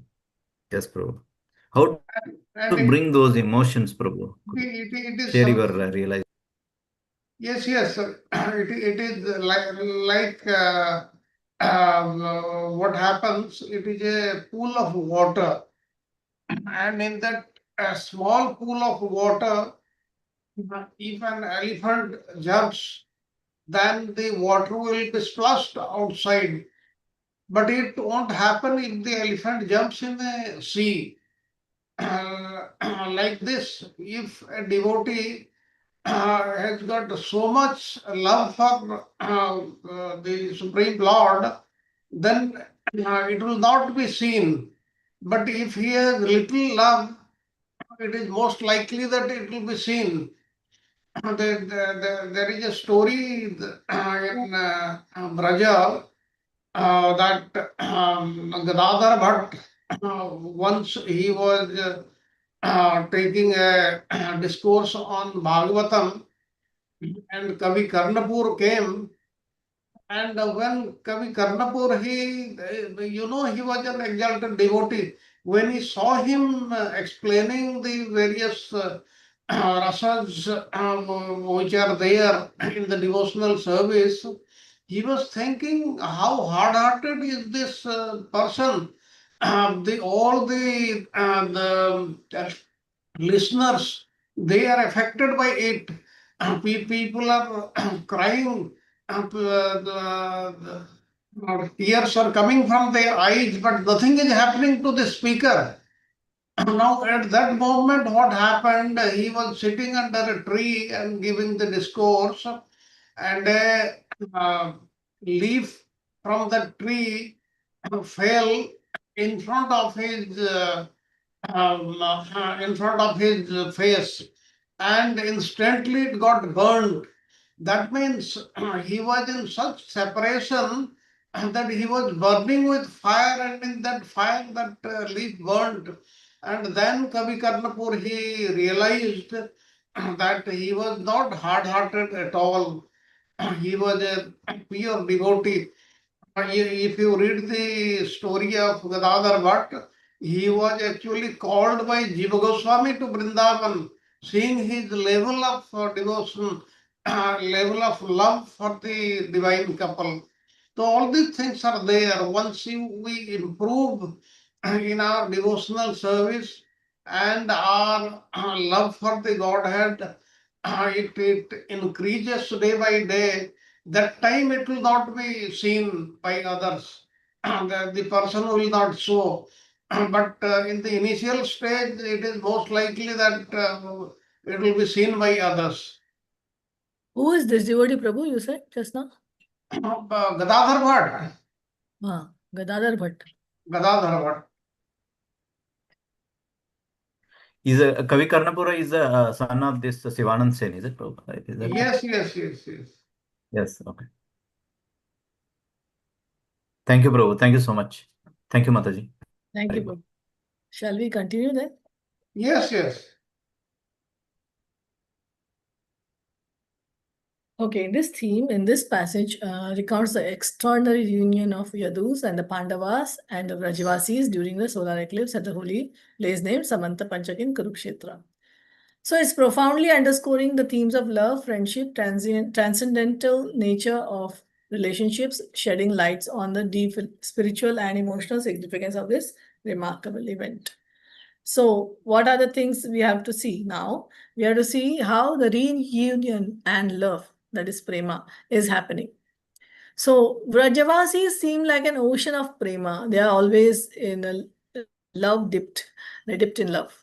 A timeless testament to the enduring power of love and spiritual connection. That means they know Krishna is the supreme. We saw in the Gopi Gita also, the gopis, they are always praising Krishna as the Supreme Lord and Satvatampati. They are always praising Krishna as the Supreme Lord himself, the Supreme Personality of Godhead. They know he is the one. He is the spiritual epitome for all the jivas. They know this. So their love is like a mixture of love and spiritual connection, and this poignant reunion characterized by profound affection and emotional bonds. So it's transcending the limitations of time and space. So although they are meeting after so many years, but just after their meeting, Yashoda and Nanda Baba, they felt that if Krishna Balaram was still only 8 years old, and they were embracing them like that, in that feeling that's mentioned by Srila Vishwanath Chakravarti Thakur. So their time and space limitation was not there for them. They already thought that they just come back from pasturing. It vividly demonstrates how love can evoke joy and healing. So see, because of the separation, so many years they were crying tears of separation, miserable tears. But suddenly they met. And when they met, that joy of meeting was healing all their wounds. This was happening to everyone over there. Everyone who were, like it's mentioned, the Yadus, when they saw the Vrajavasis, they felt as if the dead, they were dead all this while, and the dead bodies are coming back to life. That's mentioned in the Bhagavatam. So they're like dead, they awakened from the dead. So that much they missed each other. So grounded in devotion, in bhakti, these transcendental relationships elevate everyday interactions to the divine realm and reinforcing the spiritual themes and cultural values that resonate through this event. So this event of meeting is not a very casual or not a very simple event. This is full of cultural values as well as spiritual themes. So this is very power-packed. in the non-chronological sequence narration, what happens? Vishwanath Chakravarti Thakur says that Sanatana Goswami's explanation in Vaishnava Toshini commentary that the events in this chapter occurs after Balaram's visit to Vraja. So in the chapter 65 actually. And before King Yudhishthira's Rajasuya sacrifice, that is chapter 74. So this must be so because at Kurukshetra, Dhritarashtra, Vidura, Yudhishthir, Bhim, Drona were still on friendly terms and happy to see Krishna. But at the Rajasuya Yajna, what happened? Duryodhan became extremely jealous, and after that he challenged them to a gambling match, and by cheating, Duryodhan exiled the Pandavas to the forest. So according to the Vanaparva of Mahabharata, Shalva, Dantavakra were also killed at this time. So as soon as Pandavas returned from exile, Battle of Kurukshetra took place, during which Bhishma and Drona were also killed. Therefore, it's not logically possible that the solar eclipse Kurukshetra happened after the Rajasuya event. So this is what is explained. So it should be before. So before Vishwanath Chakravarti Thakur highlights the monumental significance of these events within the expansive narrative of Mahabharata, this stylistic choice compels readers to recognize the essence of these relationships and emotional experiences is truly timeless, emphasizing the cyclical nature of life and connections. So that's how it is. So Vishwanath Chakravarti Thakur is saying that what is monumentally significant? That the narrative of the Mahabharata. So in the Mahabharata, what happens first? It's very chronological, very systematic. Whereas here, because of the emotions of Vayasakhi or Shukadeva Goswami, what is happening?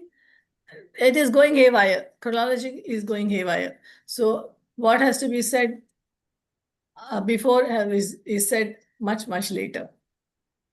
So this is the chronology.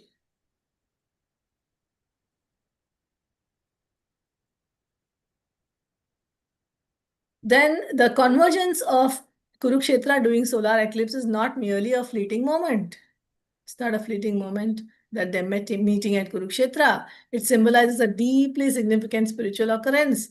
This sacred time is associated with purification and spiritual merit.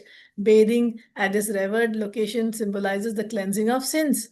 Because even when earlier, when Parshuramji, he meditated and did a lot of penances at this place, he made these lakes like that. So anybody bathes in them becomes sinless. So that's how they came here to cleanse themselves. What happens when eclipse comes?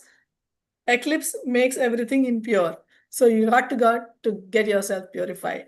So that's why even after solar eclipse, even now when there's Chandra Grahan, Surya Grahan, all the devotees, they take a bath after the Grahan is over to purify themselves of the ill effects of the eclipse. So eliminating themes of redemption and vital importance of holy spaces in spiritual practice.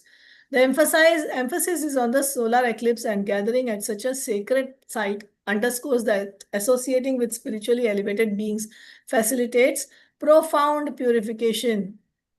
So, isn't it? So now we are bathing in the Harinam. That is more profound.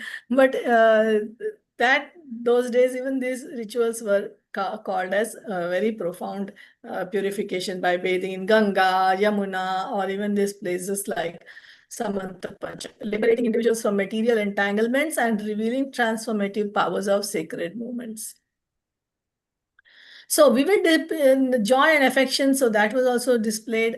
Vivid depictions of emotional responses from both men and women radiate an overwhelming sense of joy and affections of everyone was embracing each other so tightly and crying tears of joy, and the heartfelt expressions of love ranging from warm embraces to tears of happiness accentuate the intensity of their bonds and the euphoria that arises from reuniting with the cherished ones. So you have two types of tears, hot tears and cold tears. I hope you all know about it. Hot tears are when you're angry, when you're fearful, when you're negative. So then those tears are very hot when you touch them. But when you are happy, when you're joyous and something ecstatic, and then the tears come out, they are very cooling, they're very cold.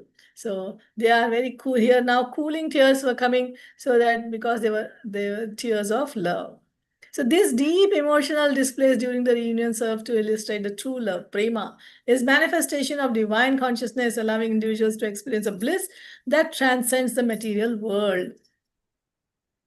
So that was not of course, there was Krishna himself, the Lord himself. So the spirituality was totally overpowering over there. But then, in spite of that, all their emotions were not at all, they were transcending the material realm. They were transcending, the emotions were transcending the material realm and reaching the spiritual zeniths. So the expressions of respect towards elders and mutual admiration exchanged among relatives reinforced cultural values of reverence and community, fostering a profound sense of warmth and happiness. So they were expressing towards the elders, they were giving them respect, and to the younger ones, they were embracing them. And in this way, there was a profound sense of warmth and happiness everywhere. So everyone was joyous, everyone was happy. So what is the rationale for selection of these thematic elements? It is chosen for their centrality to the narrative and their capacity to convey deeper spiritual truths. They embody the core values of devotion, communion, and transformative power of love, all of which are essential teachings found in the Bhagavad Gita rather than the Bhagavatam. This passage encapsulates the essence of human relationships as a means to grasp higher spiritual realities, making it a rich source for profound philosophical reflection. So Srimad Bhagavad Gita is so very instructive in telling us the difference between the material and the spiritual emotions. So we do have material emotions, but when they are taken into another level, they turn into spiritual emotions. Like Srila Prabhupada also always used to mention how, like I said in my last session also, how an expert engineer can turn a heater into a cooler or a cooler into a heater, which uses the very same electricity. So the very same Swarup Shakti of Krishna can turn into a Bahiranga Shakti or Antaranga Shakti according to the time, place, and circumstance. So in this way, we see how these themes and these rationals has come about for these key points. So now a few more questions. So instructive questions by Vishwanath Chakravarti Thakur. What specific emotions did the Yadus, Pandavas, and the Brajavasis express during the reunion aside from joy and affection?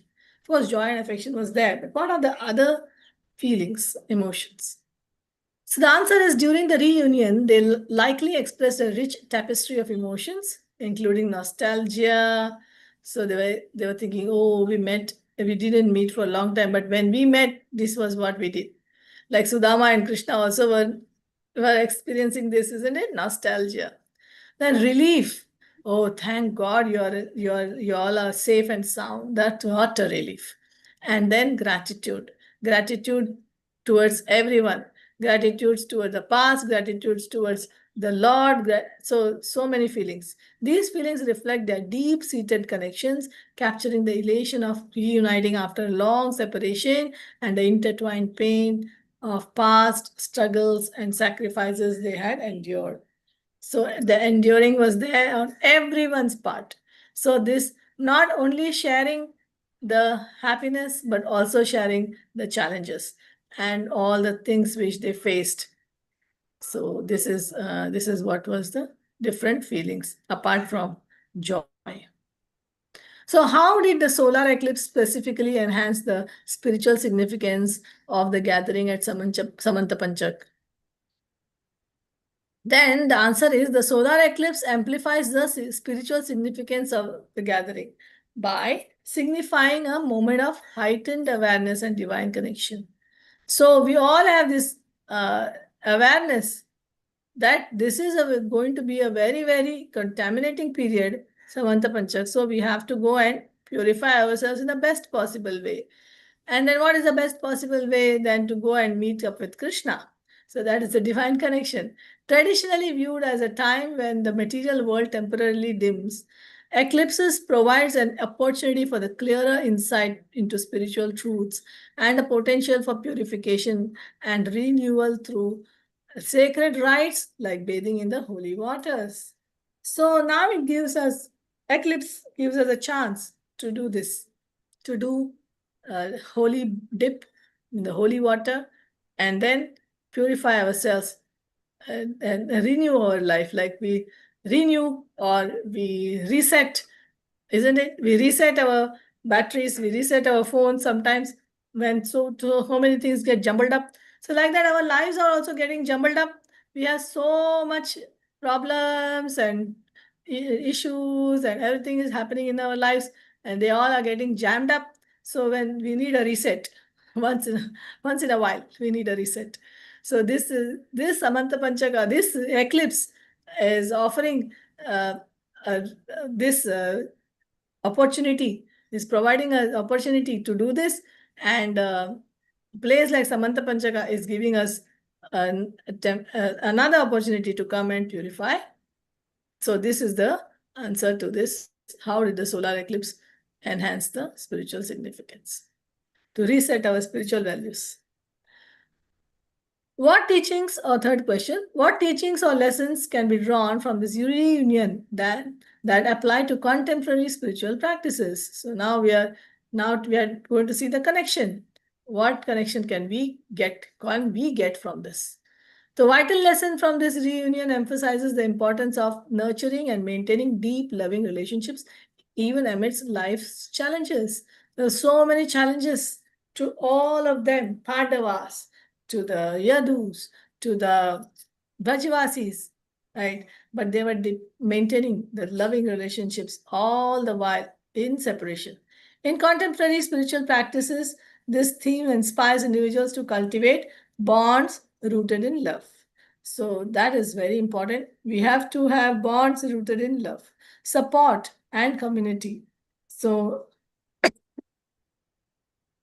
we belong to this Vaishnava community and we have support from our fellow devotees. That is what is so important to us.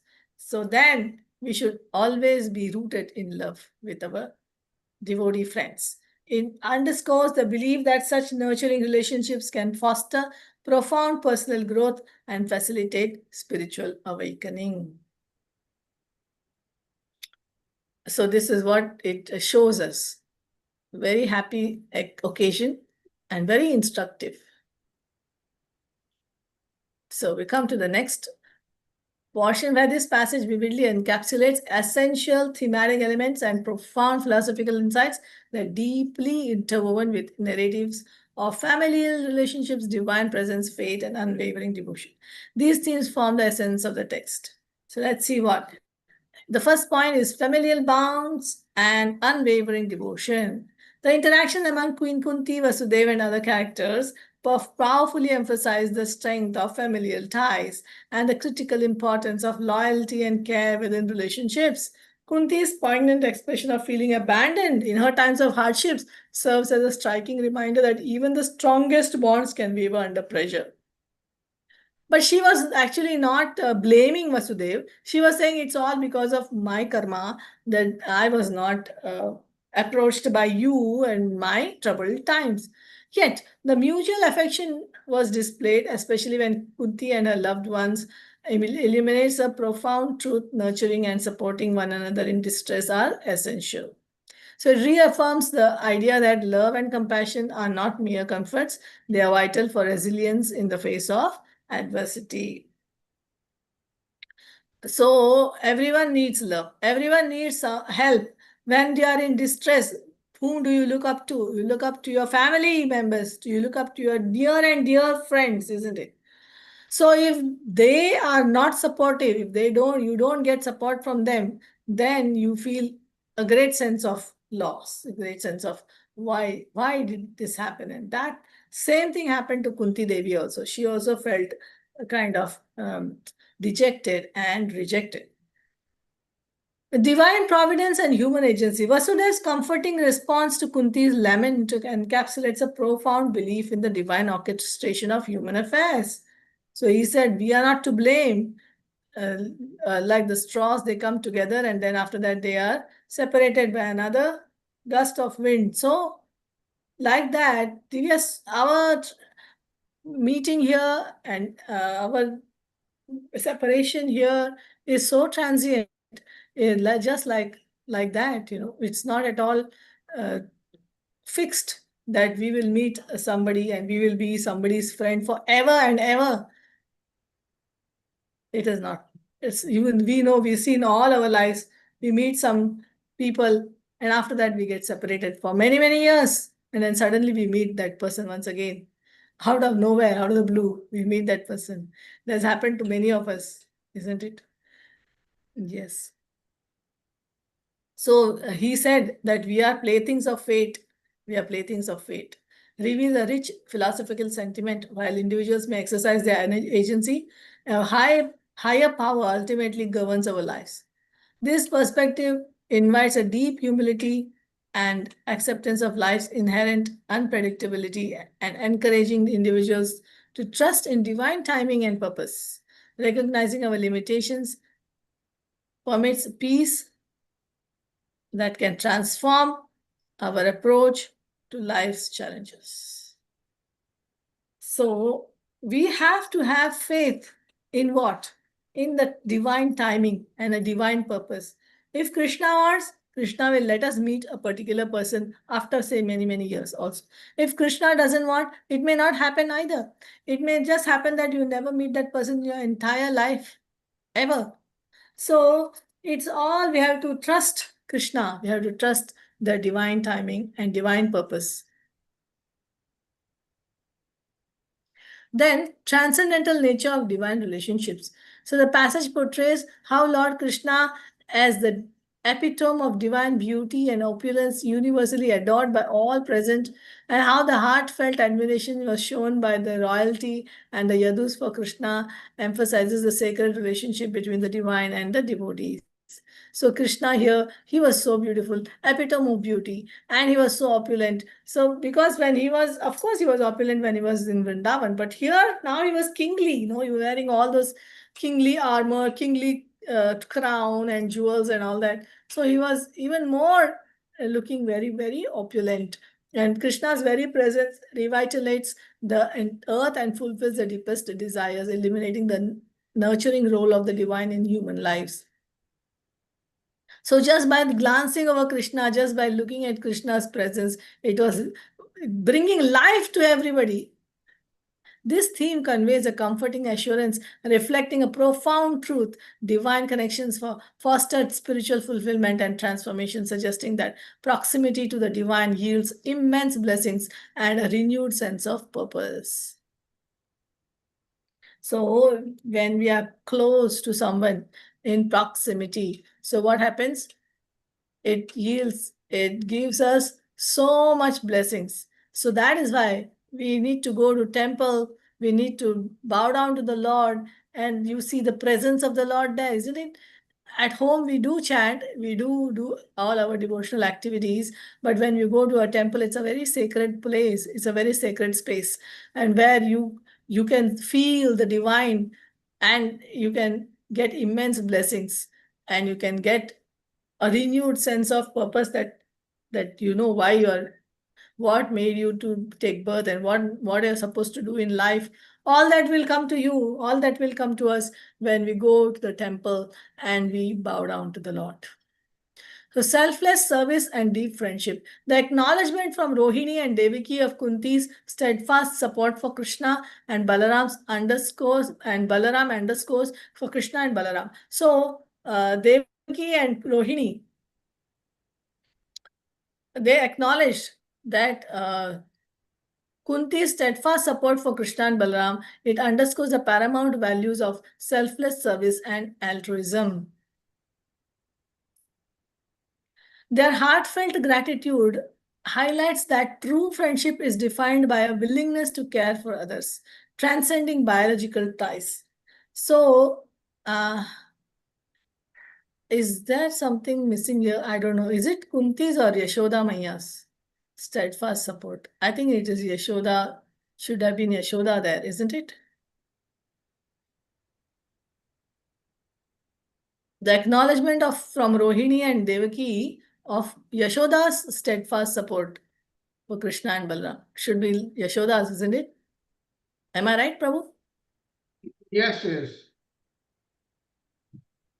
Maybe there's a typo there.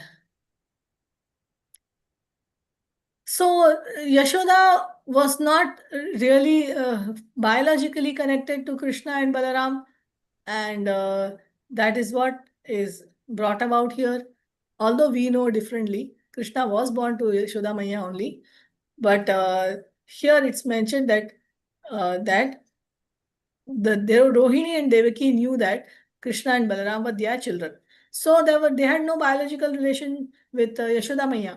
So although that was there, then still they gave so much of import. Because they were praising her like anything, because she was showing selfless service and altruism. So their heartfelt gratitude highlights that true friendship is defined by a willingness to care for others, transcending biological ties. So this is a true friendship, and therefore even there were no biological ties. It was transcending, and she looked upon Krishna and Balram as her own children.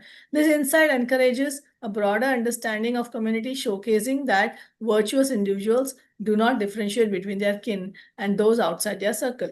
It reinforces the importance of universal compassion and empathy, forging a deeper connection between the audience and a shared sense of belongings within the larger community. So what kind of sacrifice Mother Yashoda had done? This is what they were continuously praising Mother Yashoda for that. Then we come to the final episode of the Gopis. So conquering sorrow through love. The emotional reunion illustrates in the passage, particularly Nanda, Yashoda embracing Krishna and Balaram, reveal the remarkable capacity of love to mend sorrow. The characters' exuberance in reconnection despite past sorrows highlights love's extraordinary healing power. So as I mentioned earlier, when the Krishna and Balaram were embracing Nanda and Yashoda still could see them as their little boys. And because of their connection with them, then reconnecting, despite their past sorrow, so much sorrow, they had, how many years they had missed them, so many years, but still, despite so many sorrows, it was this love which was healing their hearts.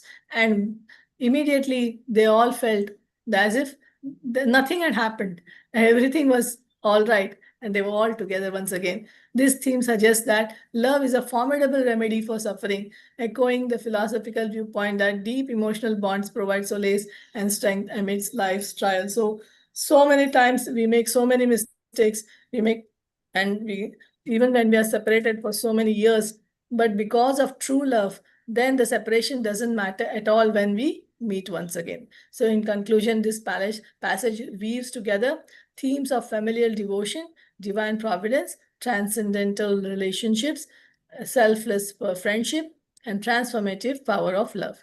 Each theme intricately reinforces the profound insights that resonate throughout the narrative, inviting readers to reflect on the depth of human experience and connection. So we conclude here. Thank you all very much. Vanchakalpatarubhyascha kripasindubhyavcha patitanam pavanebhyo vaishnavebhyo namo. Hare Krishna.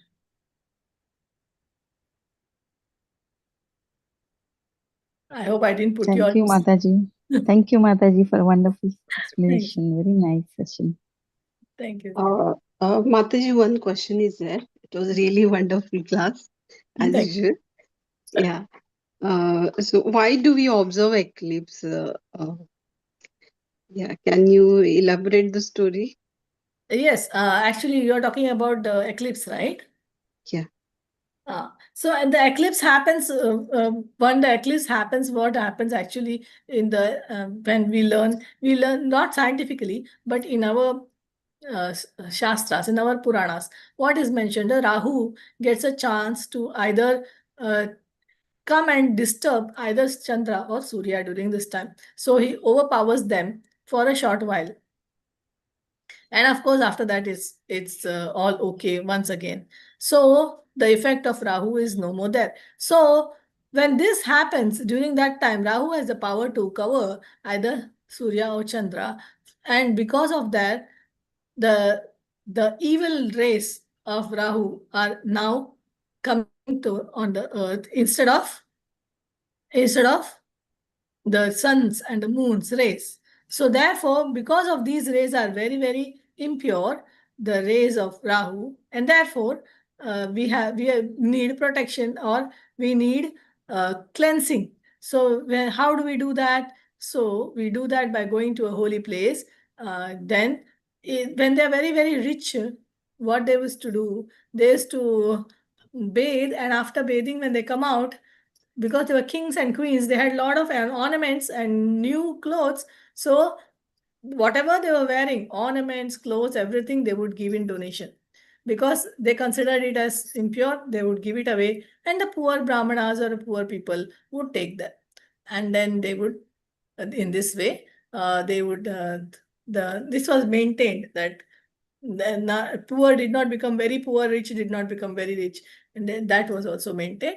And actually, we are doing this for purification internally and externally. Externally by taking bath, internally by becoming more Krishna conscious. Chanting Hari Nam. Yes, chanting. Thank you, Mataji. Thank you. Was Mataji. not knowing about jewelries and all that is being given to poor ones. Yeah. In Marathi, we say Dedan Sutle Grahan. So when Grahan is gone, then you have to give Dan. I don't know Yes, whether, because in my childhood, always whenever there was Grahan, and then Grahan will go off, then all these beggars and poor people, they will come out and they will shout, Dedan, Sutle Grahan, Dedan. yes. Yes, Yes, It happens now also, Mataji. now also. Huh? Yeah, So, they say the same sentence. Mumbai especially. Now there was Chandragrahan, no? yeah, So Mumbai. they come in the morning shouting like that. Yeah, correct. So this is our culture, you see. What a rich culture we have. Even now, it is preserved after so many years. And that needs to be preserved now, Mataji. Yeah, Yeah. by our Thank next you, Mataji. generation. Wonderful explanation. Thank you, Mataji. Krishna Prabhupada ki jai. I don't know. Hope I didn't put you all to sleep. Very good, No, Mataji. Mataji. Yeah, it was Enjoy. wonderful. Really great. Yeah, very nice. Thank you, Prabhu. Thank you. So, Sharad Your Prabhuji, voice you want to itself add? has a magic. Prabhu? Prasad Prabhu said something. Your voice itself has a magic. Voice Okay, it will not make you magic of sleep. putting to sleep.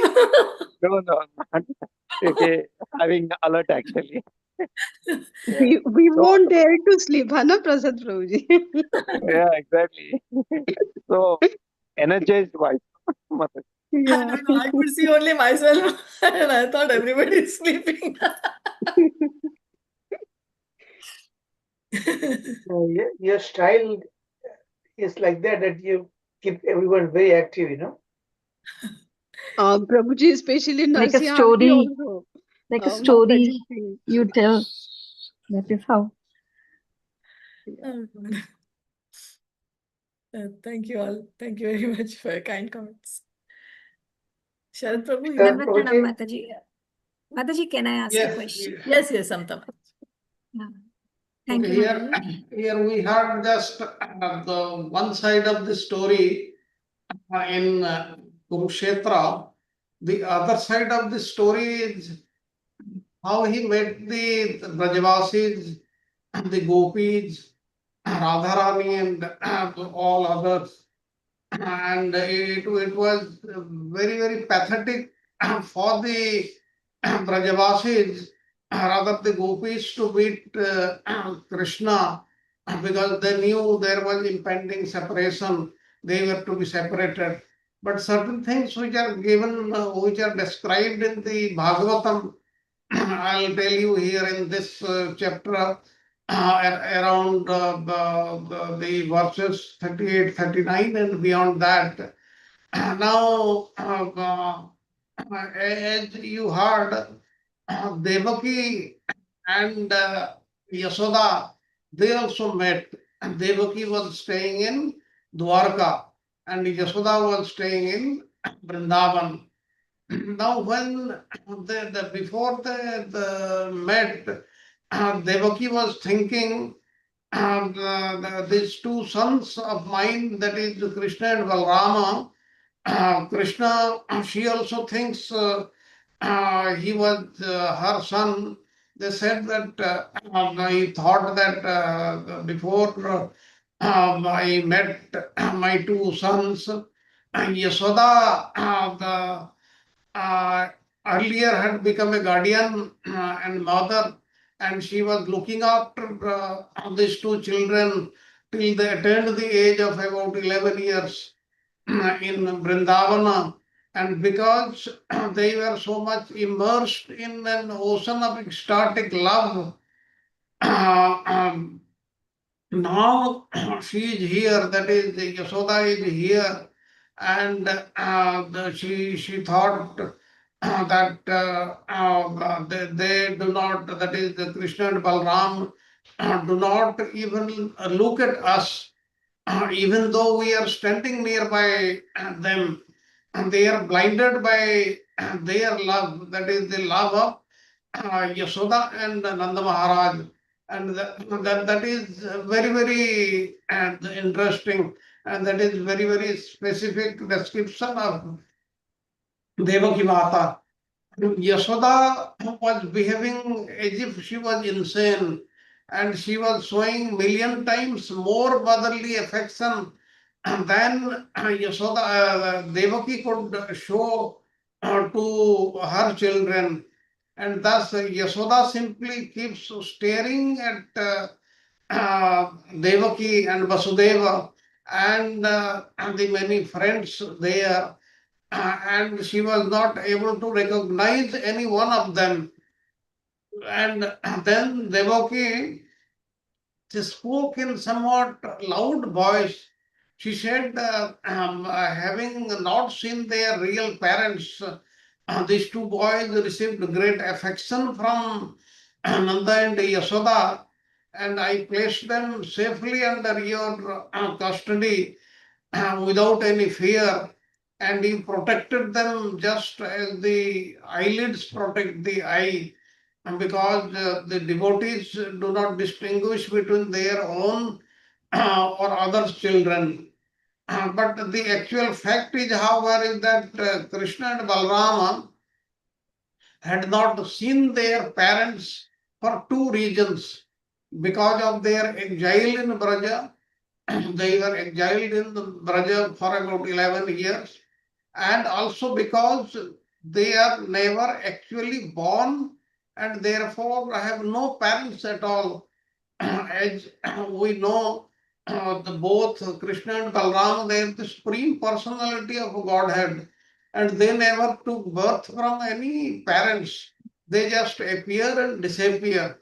All the other things, they are a creation of Yoga Maya, potency of the Supreme Lord. And when Devaki failed to get any response from Yasoda, even after speaking so many words, and even after addressing her, then Rohini, who was also there, Rohini said that, my dear Devaki, it is impossible now to arouse Yasoda out of her ecstatic trance, and we are crying in wilderness, and her two sons, they are bound up by the ropes of affection for her. They are very much attached to her, much more than they are attached to Devaki. And that's why let us now go outside to meet Kunti, Draupadi, and the other friends who are very eager to see us. And because having met with so many people, on this pilgrimage to on this occasion, we simply do not have enough time to stay long enough in one place.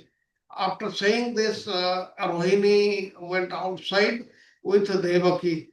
Then in this chapter also described how the gopis they met Krishna and met their friends there. And here Vishwanath Chakravarti Thakur, he also said that just when Baladev he saw the gopis standing at a short distance, and they were trembling in eagerness to see Krishna because he was elder, and the gopis they would be shy to meet Krishna in his presence. What Balram did, he as a gentleman, he tactfully decided to get up and involve himself elsewhere. That is, he went away from their association. Then the gopis attained ecstatic state, and in some elsewhere it is described that Sukadev Goswami referred to this incident a little differently by designating Sukadeva as a rishi, that is a great sage. There is an indication that he will here reveal the full truth. And the Brajagopis were the ones who cursed the creator Brahma for making the eyelids which obstructed their vision of Krishna. And though the gopis ordinarily would have shown their highest respect to any demigod, but under the impulse of ecstatic love, they even cursed the chief of the demigods. Such was the intolerance of separation from seeing Krishna. And Sukadeva Goswami, he also he describes this very, very nicely in the Srimad Bhagavatam. He says that pulling Krishna towards themselves with their glances, the gopis took him into their hearts through the doorway of their eyes, and they wrapped him in a tight embrace inside their heart and attained the rare state of Mahabhava, ecstatic absorption in Krishna consciousness, and overwhelmed with a sense of oneness with Krishna. The gopis then met many such statements which are given in the here in this chapter, and also in the 30th chapter in this 10th canto. And also Vishwanath Chakravarti Thakur, he also describes another meaning. He says that the gopis achieved a state that is rarely attained even by the self-satisfied sages, that is the Nitya Siddhas and the great masters of yoga, such as Lord Shiva. Like this, in many verses, Sukadeva Goswami describes how the gopis they met Krishna at Kurukshetra. Now the gopis they were also aware of the other people, and that atmosphere was not the same as what they had in Braja. That's why they were little aloof, and they did not meet with Krishna as they would have met Krishna in Braja. And that is also described by many acharyas, especially Rupa Goswami, in his Padyavali, which I'll describe when I take lesson 122 after this.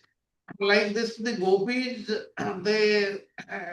they achieved everything they wanted because there was a long separation from the gopis of Krishna, and they met there and they were very, very happy. And before leaving, they were also feeling separation because they didn't know when they'll again meet. but we know that later on also they met, and Lord Krishna, he took them to their spiritual planet with them. That's all, Prabhuji. Thank you very much. Prabhuji, I heard that then the Brajvasis took Krishna back into Braj, right? In that Yes. Because Bhagavatam doesn't say that. Yes. Santa Mataji, you wanted to ask something?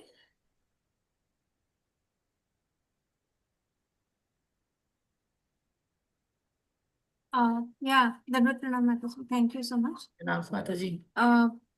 Mataji, you said no, the objective of doing a pilgrimage when you visit a holy dham, if you just take a dip and come, then it is like just a physical thing.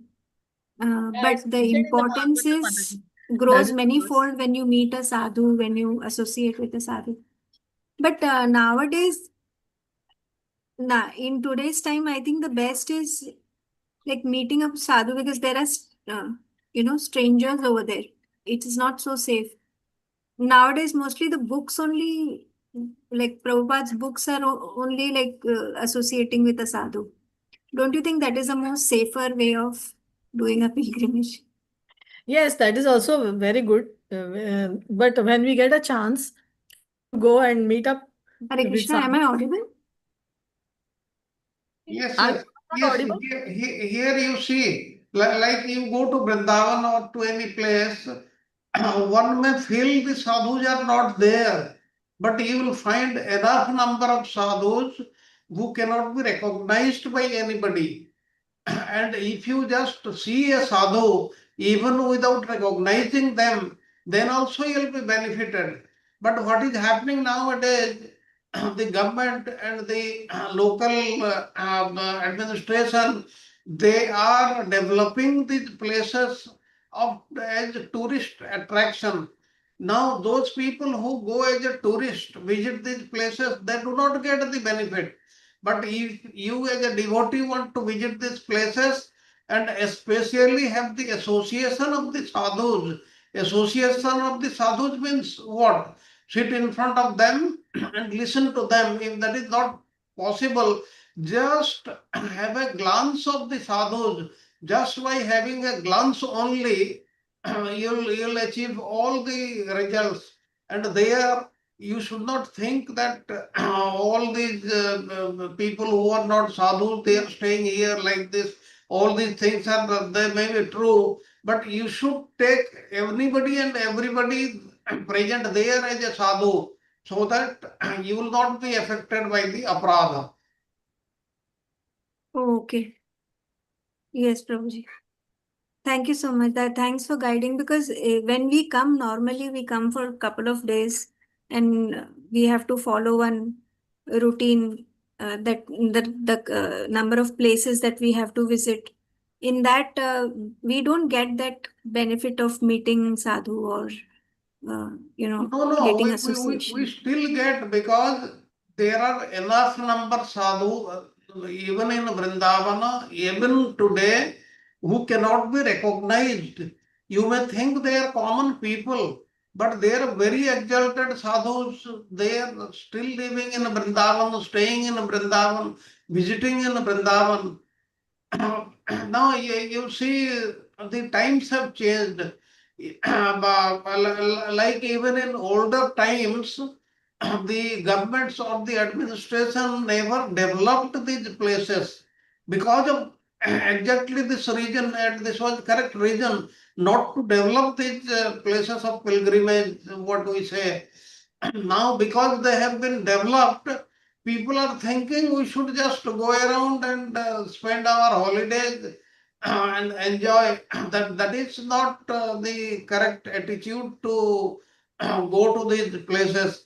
And in that attitude, they also do so many aparadhas, they commit aparadhas there, and that is very, very serious in nature.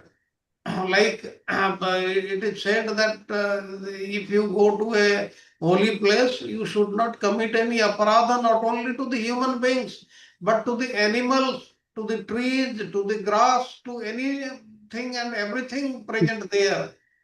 But that is not happening because people are not aware of that. They are going as a tourist and visiting the place, trying to enjoy in that place by going around and coming back. But our intention should be different. We should have in a different mental attitude. That Now is the now the trend is different. Now many spiritual masters they take their disciples, huge number, and visit Vrindavan, no? And then they discuss the discourses, Bhagavatam and so on like that. So that is also like a sadhu sangha, basically. Yes. Sanjeev Prabhuji goes like that every year. My Guru Maharaj also used to take disciples there.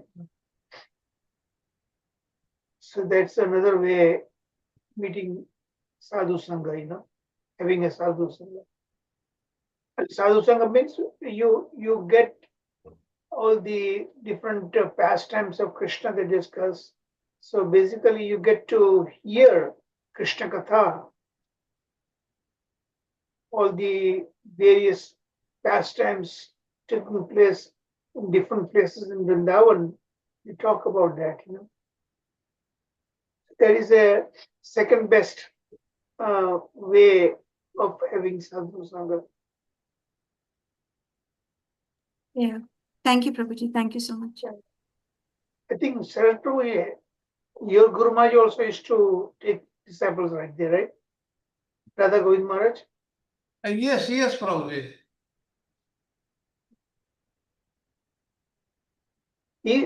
Does he still live in Vrindavan or because I heard that he was not feeling well, right? Basically, he stays in Vrindavan, but sometimes goes to stay in Barsana also and Govardhan like this. But basically, most of the time he stays at Vrindavan only. Yeah, I've seen many times he used to come to US, and I really enjoyed his talk. So, but I heard that he wasn't feeling well, so he doesn't travel as much. His brother travels. Yes.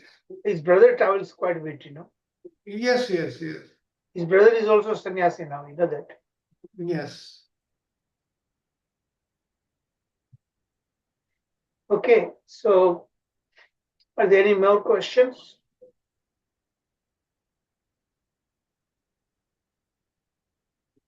Okay, so I think then let's wrap it up.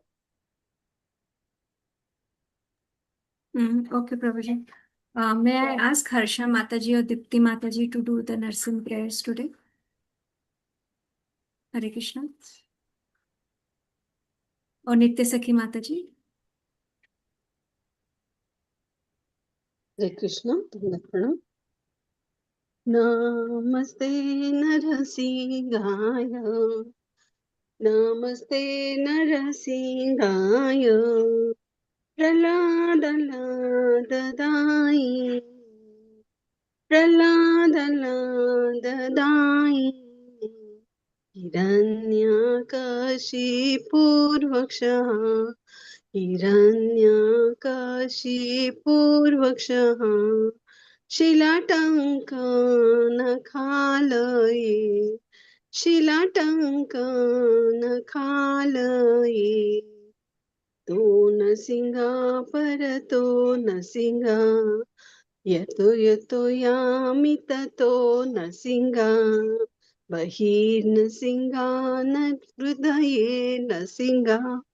Narasingamadim sharanam prapade. Narasingamadim sharanam prapade. Tava kara kamalavare nakham adbhuta shringa dalita hiranyakashipu tanuvringa keshavadrita Narhari Rupa Jai Jagadish Hare जय जगदीश हरे, जय जगदीश हरे, तव कर कमलवरे नखाम अद्भुत श्रृंगा दलिता हिरण्यकशिपु तनुभृंगा केशवद्रीता नरहरि रूपा जय जगदीश हरे, जय जगदीश हरे, जय जगदीश हरे, जय नरसिंह देव, नरसिंहदेव, नरसिंहदेव, जय नरसिंहदेव, जय प्रहलाद महाराज, प्रहलाद महाराज, प्रहलाद महाराज, जय प्रहलाद महाराज, जय जय प्रभुपाद, प्रभुपाद, प्रभुपाद, प्रभुपाद, जय जय गुरुदेव, गुरुदेव, गुरुदेव, गुरुदेव। हरे कृष्णा। श्री नरसिंह भगवान की जय। ग्रेस अर्चना माता जी की जय। हाँ, ग्रेस thank you, माता जी। चंद्र प्रभु जी की जय जय। सखी माता जी की ग्रेस जय। शरद प्रभु जी की जय। All devotees, all devotees, all devotees की जय। हरि बोल। हरि बोल, हरे Krishna. Thank Thank you. you. Hari Bol. Thank you, Mata Mataji. ji. Hare Krishna. Thank you, Samta Dan- Mata ji. Nice recap. Thank Thank you, Mataji. Dandavat pranam. Thank you, Charu Bhai ji, Sharad Prabhu ji. Thank you. Thank you, everyone. Thank you, Sharad Prabhuji.